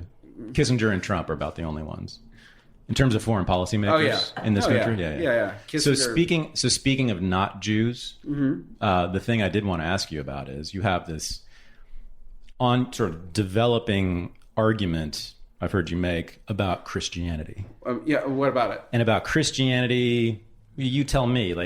I've heard you say how various things in the world are either descendants of Christianity, informed by Christianity, influenced by Christianity, so including the left and socialism. I mean, I also think racialism is weirdly influenced by Christianity, not because of anything inherent in Christianity. What do you mean by racialism? Well, I think, for example, when all these people who talk about white nationalism, what they're filling a gap in for is Christendom, and they don't believe in God. They don't have anything to fill it with. Because it's like their definitions of like whiteness don't really map to phenotype; they map to culture, and the culture that they're talking about usually is Protestant culture and white culture. But it's whiteness doesn't even make sense when you're talking to to 17th century European. They understand themselves as Christendom, and that's how they trace their lineage. So when you're talking about the racialism, and you're talking about the people who talk about white nationalism, you're talking about the opponents, the people who are hysterical about the existence of white supremacy. No, I'm talking about the white nationalism. I'm also talking about you're talking about Richard Spencer. Yeah, but I'm also I think my argument is Christendom informs our culture way more than we're aware of. It shows up in socialism. I think Nietzsche's not wrong that a lot of socialist ethics is misplaced secularized Christianity. Give that argument. This privilege for victimization as what you base your politics off of is weirdly Christian. There's nothing. I don't know how else you explain it, because even you look at Marx's argument about the working class. What's happening to them is bad because they're exploited, but their power isn't because they're a victim. Their power is because of from Marx's perspective, they can mess up production. Peasants are victimized, but they couldn't do anything about it. Right. So Jesus was not just a victim, though. No. He was also a martyr.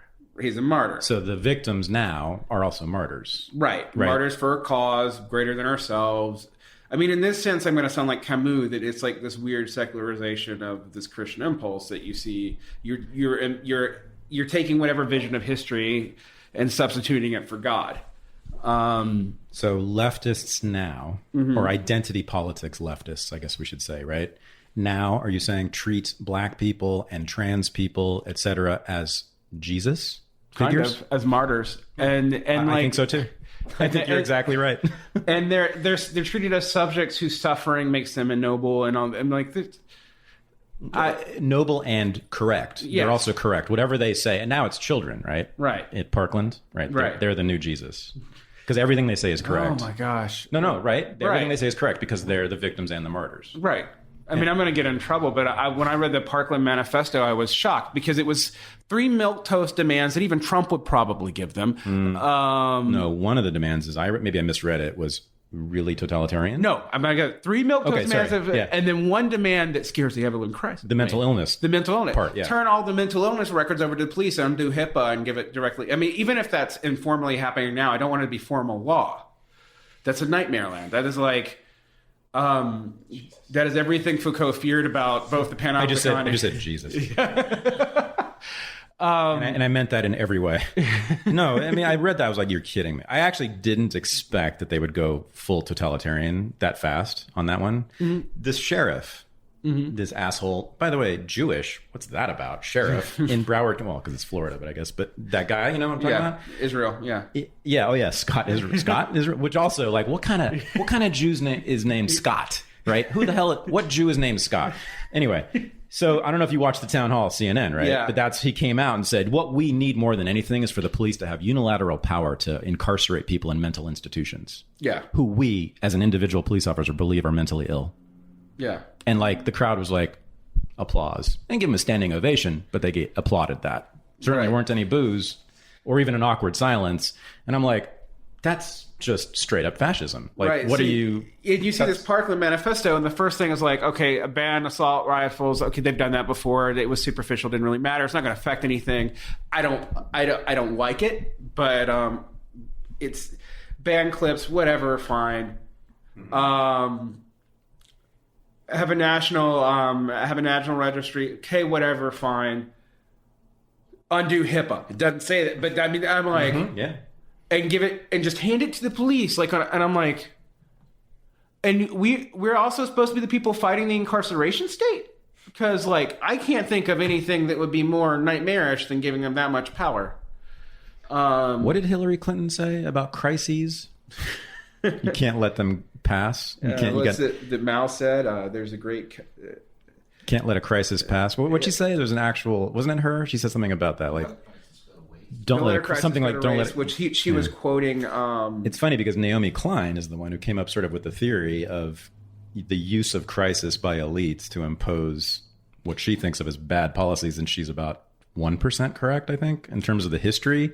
But it's funny that the actual crisis management in this way is mostly from that book. Actually, liberals. was one of the things that made me more of a hardcore Marxist, because I was reading shock doctrine. Yeah, I was reading the shock doctrine, and I actually left feeling like that they were slandering Milton Friedman, which is hard for me to feel for anything. And B, that all the people that did a lot of the neoliberal stuff, they were all pink governments, and her answer to that was, let's just do more pink governments. And I'm like, but they're the people who did it. They were the Nixon to China for neoliberalism every single time. And you actually document it and just come to the opposite conclusion that we just need to do it again. Pink governments meaning liberal and social democratic governments. Yes, like the pink way of governments and in Latin America. Yeah, she's amazing. She's truly just amazing. Every time I listen to her, my jaw just falls to the floor. But all right.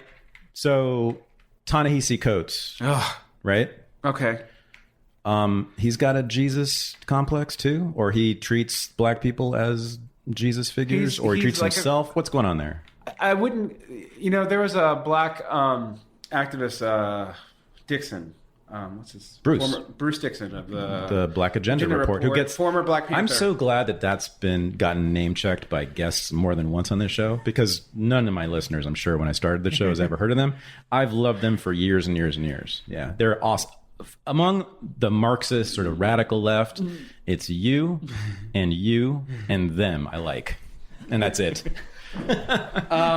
He was talking about how Ta-Nehisi Coates wouldn't call himself an Afro-pessimist, but it's basically Afro-pessimism. Totally. If you know anything about Afro-pessimism, it's this theory that basically like blackness is universally, like, it's a special subject. It's always going to be oppressed. And I read it was the first right president article. I've been arguing with Ta-Nehisi for, not in person because he's rich and famous, doesn't care about me, but with him online by myself against him for a long time. Well, publicly. Yeah, but in public. On podcasts. Yeah. Yes. Yeah. And I read that first white president article. I'm like, so your argument, I mean, I was refreshed in a couple of things. He's like, oh, well, it wasn't the right working class who opposed it. They don't vote. I was like, I've been saying that forever too. Right. They don't vote. Right. Most people in this country did not vote for Trump. Yeah. Most white people in this country did not vote for. They didn't vote for anybody. They didn't vote for anybody. But they certainly didn't vote for Trump. And even more so, black. A large majority of white people did not vote for Trump. Let's keep saying that. Yeah. Yeah. They just didn't vote. Right. And I was, and Ta-Nehisi missed this, but then he says, that means politics is an elite white game. And the reason why we could trust Clinton over Bernie was that Clinton had actually done more wrong, that we have more dirt on her to hold her accountable for because of the electoral coalition issues. And that this is all black people could never support themselves. And so, we're constantly a subject in white politics, and we just have to get the side to be more moral, I guess, through guilt.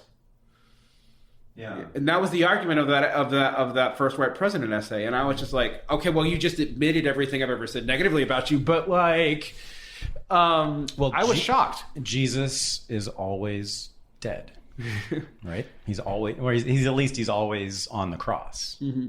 That's it. He's always on the cross. He will always be on the cross. Black people will always be on the cross. And I know you like James Baldwin, but I wanted to throw I wanted to throw Ralph Ellison at Ta-Nehisi Coates. I'm like, this is... Well, go ahead. What does Ellison say on this? Well, Ellison doesn't trust this stuff. He says it basically removes like accountability agency and actually plays up to the myth that we need help. And, so does Baldwin. Yeah. Yeah, Afro-pessimism. I actually didn't know about that until the Coates phenomenon. And when I was reading around, by the way, aside here, which I think I'm the only person in the world who's aware that Ta-Nehisi Coates changed fairly radically with Ferguson. So if you look at pre-Ferguson Coates, and I had a little bit of correspondence with him, and he wrote a piece for the Atlantic that was sort of based on a piece that I wrote, whatever. But back then, before pre-Ferguson, for many years, his politics were considerably different. He talked about black agency. He even talked about the American dream and how it was possible for black people. And you can look that up. There's YouTube videos of him giving talks to college students before 2014, in which he says this directly to their faces. So he says, even in this racist country, right, many black people have done very well, and it is possible. It's harder for black people, but he said this, it is possible, and it's been proven by history, for even black people to become wealthy, successful, famous, even here. He hasn't said that since Ferguson. And I don't know exactly what happened, but I do suspect that there was a book agent and a book publisher and an editor and a publicist around that time who were looking for somebody to write the book about the Ferguson moment. Well, another conspiracy theory. I can't prove that, but it sure looks like it. The circumstantial evidence is pretty powerful. Well, whether or not that's the case, it always seems to me that he has been very good at selling this particular picture to white people. Oh yeah, sure. I mean, because that's who his audience really is. They can't get enough of it. Self-flagellation. It's easy to be powerful and flagellate yourself, by the way. Yeah. Right? Well, I mean, it doesn't cost you anything. That's the thing. Yeah. It's people who are not going to lose their professorship at Harvard by talking about how racist they are. In fact, that kind of you immunize yourself because you're saying, "Oh, I'm gonna get in front of this one. Yeah, I'm racist and I've internalized white supremacy." Then you're good. Then you're just going to get a raise, right? Mm-hmm. Actual powerless people, vulnerable people, don't do that. They're not into self-flagellation. No, and I mean, like if you look at a lot of the leaders of both the left and I've said this Angela Nagel kind of picks up on this too. It's people who would have gone into those powerful positions and now can't get in, and that's the people who a lot of the times the far left is, and also the far right. I mean, there's like Greg Johnson, the head of Countercurrents, who like head of what? Countercurrents, which is way more Nazi than like Richard Spitzer might be. Like, oh, really? They're out now. Okay. Hardcore racist. Hardcore white nationalists, although they're okay with Jews because Jews are white. But it's so funny that a lot of those guys are like pro-Jew or like at least not anti-Jew. I'm like, hello, have you not read the literature in your own field? Like it starts with anti-Semitism. Right. But I know it doesn't. Alliances are weird. Yeah, but that's true. But he was going to be a lit professor and was kind of barred from it. Wasn't interested in diversity, and then flips and becomes like he discovers the truth of race after that point. And I'm like, well, it's the same. It's a lot of the same people. And it's the same sort of deal. And there's a lot of like the 4chaners. I mean, who are the vast majority of non-academic leftists? I mean, there are more than there used to be, but it's because of Facebook, and it's like people and they're it's because of what we're doing right now. Yes, and podcast and people, and thank God. And it's, thank God. Really, every day we should wake up. That's the first thing we should say. Thank God for this, for technology, because it allows people like us to do this. And not be subservient to those motherfuckers in those Ivy League universities. True. I'll say that again if you want. Keep going, Derick. We're almost done with you. But it's that's what's happening. I mean, that's who's being fought for right now, and that's not. I don't think that's of no consequence. That's what we're seeing. It's it kind of fits what Orwell would say. It's people who would have been in the middle class and now can't fit in, and it's harder for them to self-flagellate because there's too much for them to lose. Mm-hmm. And you're right. You can do woke capitalism, woke professorism, woke whatever. It's easy because what are you going to lose? Right. Yeah. Right. Exactly. Right. Yeah. If anything were really on the line, they'd be less into this whole white supremacy stuff, right? And it was shocking to me that a conservative like Ross Dunhat for the New York Times was the only person I've seen really write about this. He wrote The Age of Woke Capitalism. I'm like... It is actually racist, right? Because it denies black people agency. That's the problem with Ta-Nehisi Coates' whole argument and all those who buy it. Am I right? Yeah, you are right. I mean, it denies black people agency. That is almost definitionally racist. Black people are a different thing, right? Mm-hmm. They can't determine their own fate, their own lives. They are objects. Of course, someone like Bruce Dixon, who's from the black, the Black Power movement, would be like, that's utterly actually racist. Because it's also the other reason it's racist is that it's eternal. Right. That's Afro-pessimism. That's Coates. It's transhistorical. Great word. It's always been and it always will be. That is actually the claim made by Ta-Nehisi Coates, and people give him standing ovations for that. It is actually definitionally racist. Yeah. Wow. Hello, everybody. I have one final question for you. Okay. Which is completely out of left field. You ready? Mm-hmm. Your poetry. Yeah. As I read it, at least the poems I've read, there's a dialectic in them. Am I right? Yeah. Well, at least I see one dialectic. We haven't talked about that concept. Right. That was the very first essay I wrote in college was about the dialectic, because I had heard about it. Being from a Marxist family, I didn't know what the hell it was. I was like, I'm going to go find out what the dialectic is anyway. So thesis, antithesis, synthesis. History is determined by the way these things oppose each other. So you have a positive force, you have a negation, and you have how that negates again.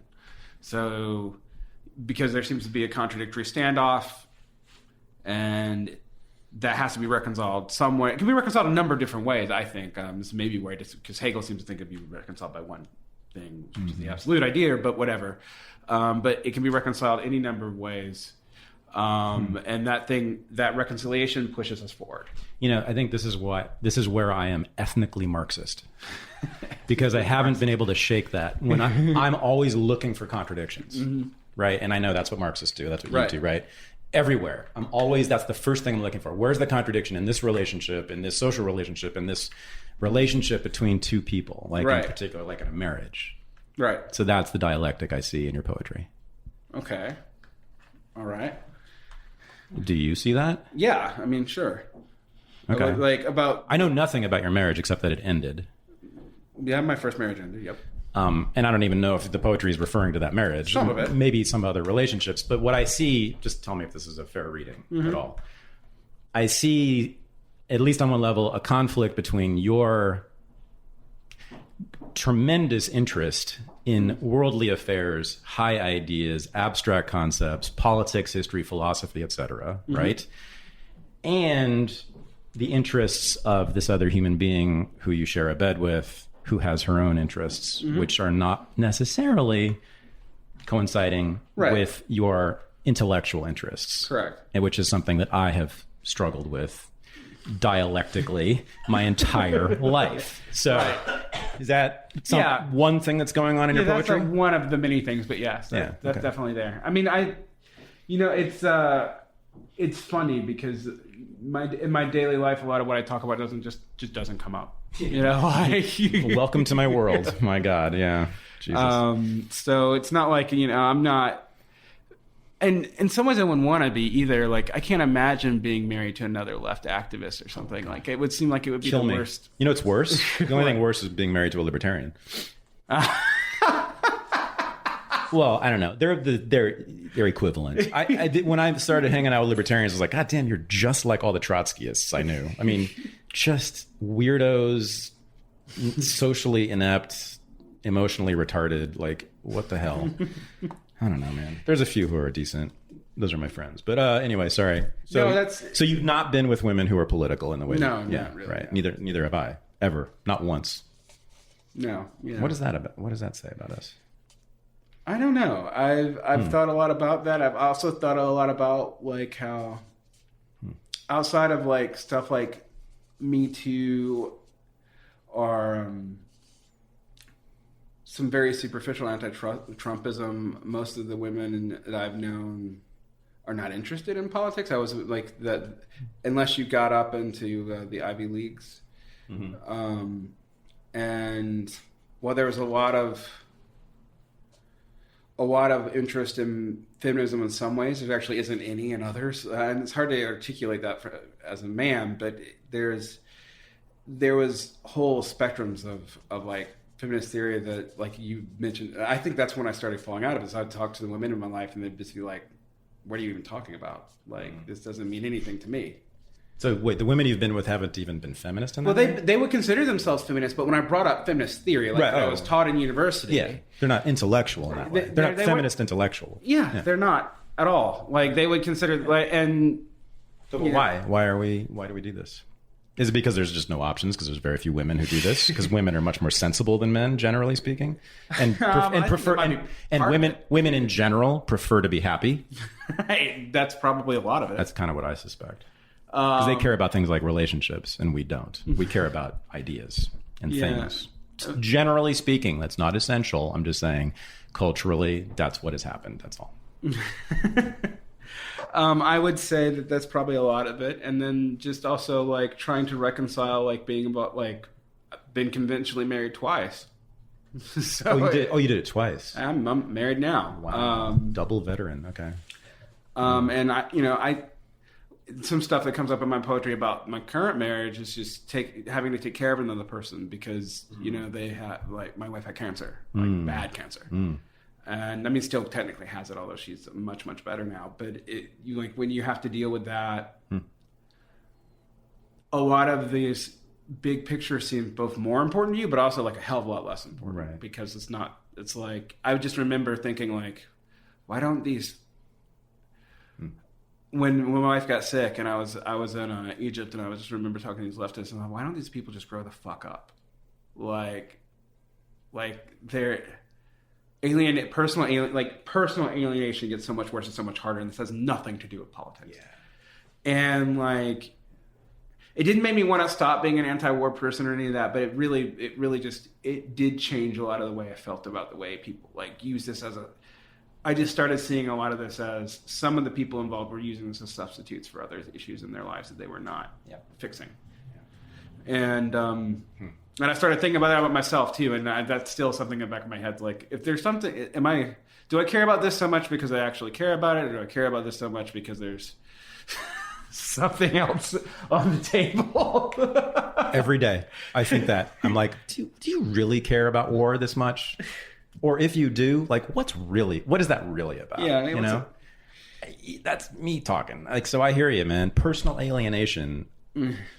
Boy, is it bad on the left, but I think it's bad for anybody who's political. I think it's also bad for anyone who's intellectual, because that's just in itself, that's what being an intellectual is. You're alienating yourself from human beings, the flesh, the minds, the personalities of other human beings, right? And you're living in your head. Luftmensch. And a man of, in the air, whose head is in the air. Yeah, and one thing that I try to continuously do is to not do that. So, right, like if I still try to do physical labor. I clean my house. I cut trees. I do that kind of stuff. I don't think there's like, this is not some kind of, I'm not going to turn it into a grand political statement or any bullshit like that. It's literally just a way for me to shut my brain down. Oh yeah, but you're doing that by yourself. It's solitary activity. It's not political at all. So you're still personally alienated. Oh, you're not alienated from yourself. I'm not alienated from myself. Or from your body. Yeah, or my body. I'm not like just stuck in my head. But what about other people? Well, that's hard. It's harder. Isn't it? They are hard. The other people, they're hard. And that comes up in my poetry a lot. And that's what I see. There's a lot about trying, when you actually confront the results of this stuff. Like the first time I taught a Palestinian, I was in Egypt, I taught a Palestinian kid who watched her cousin's head get blown off by the IDF, like directly in front of her. And I didn't feel politically motivated at that moment. Like it wasn't like a politically motivated, like it made me care more, but I also I felt like I had even less answer for her. Like that if I gave her some kind of political bullshit about how like we would fix this, that was just a goddamn lie. And I remember, and this is a 12-year-old girl, and she's like blank eyeing me in class, and then she just starts crying, and then she tells me what she sees. And I, despite knowing the history of the conflict, despite being very much on her side, I had nothing to say to her. And I mean, I wrote a couple poems about that experience. I just had not a goddamn thing to say to her. And I didn't feel like anything I could say would mean much. I just acknowledge that she had seen something terrible. And, there's a whole lot of that in my poetry, and it comes out a lot more in my poetry. I think partly because I don't know if there's a political way to really answer those questions for people. Like you can't undo what's happened. Yeah. So it seems like you went in that moment from the universal to the particular. Yeah, I did. Very much. And the universal and in some ways the the universal seems like a cop out in those moments. Like you just can't offer it. Like it's not honest. Yeah. And I'll feel differently as soon as the person leaves, but I mean that's a very real thing for me. It's like I can't lie about that stuff. Like when you're confronted with the reality of how complicated this is, and how much violence there is, and how our world in a way is built off of it, but is also in denial of it. But you can say that on an abstract level. It's not the same thing as when you confront it in a face-to-face way. And in the reality of like sitting there with it, you're just like, I don't have anything to say to this person. Like I could give you some kind of all the analysis in the world wouldn't undo. Even if like you got Palestine back tomorrow, it wouldn't change a goddamn thing for the way you feel right now. Mm-hmm. And and I felt that way about other things too. I felt that way about police killings and gang killings, and like I grew up in Macon, majority black city, and there's all kinds of both. Mm-hmm. I could throw parrot BLM slogans to those people. I said they didn't exist yet at the time, but I mean, like, I don't know that would have helped anybody. Not that doesn't matter, but that's something I think about a lot. So the girl, she was in your class? She's in my class. She had a breakdown one day. And you talked to her, right? Yeah, I talked directly. I put her outside. I was like, what's going on? Right. Like, and she couldn't talk. And about 5 minutes later, she started crying about her cousin. And then about 5 more minutes after that, she started telling me about how her cousin was shot. And then about a day later, she tells me that she was in Nablus, right, in Palestine. Yeah. And I put the story together. Yeah, I'm not trying to build a politics of charity here, but I think I am trying to build a politics of particularism or self-interest, mm-hmm. right? And just I'm always pushing against universalistic tendencies. Yeah, I know. Right? I know, and trying to push myself included, right? More toward the local and the particular and the individual and ourselves mostly, right? And our bodies, right? Right. So I just think that's what happened in that moment, right? Which is the most important and best thing you could have done for her. Right. It's just be quiet, listen. Which sounds like liberal pablum, right? But it's not that I'm talking about. It's the attention, the orientation toward that thing in this person. Right. I mean, in this moment, right? More local, more temporary, more immediate. Mm-hmm. That's it. I just think that's where I want to go. We'll see if we can go. I guess that's a good place to end off on. It's for me, I feel that tension in myself. And whenever I whenever I try to like totally engender in a particular moment, I always feel pulled away by what I know is going on elsewhere. But I also feel like if I ignore those things, ignore those people, ignore those individual lives, that I am sacrificing something fundamental about who those people are, how they got there, and that's not okay. And part of me, I feel this tension where like my daily life is lived with individual people who have individual trauma and have a lot of real bullshit in their life. And that's why I teach. But I don't think that makes anybody right morally. And B, I do in some way think history is aggregates, not individuals. And that's going to always piss you off. You can do whatever you want, man. I mean, okay. Well, you know what I think about it. Yeah, I mean, we know what each other thinks about it. I hope that you move here. I do. Is that something you're thinking about too? I don't know. Probably not. But I would like to visit more often. I'd like to do this again. For sure. Yeah, and maybe again and again. We'll see. But you gotta move here first. All right. We'll see. I don't know. Yeah, no, because we have much more to talk about. Man, people don't get how much you fucking know. You're like just a Goliath intellectually, and we just skim the surface here. I mean, seriously. And people couldn't. That's the only thing I regret here, but I love talking to you, and we should do it again. All right.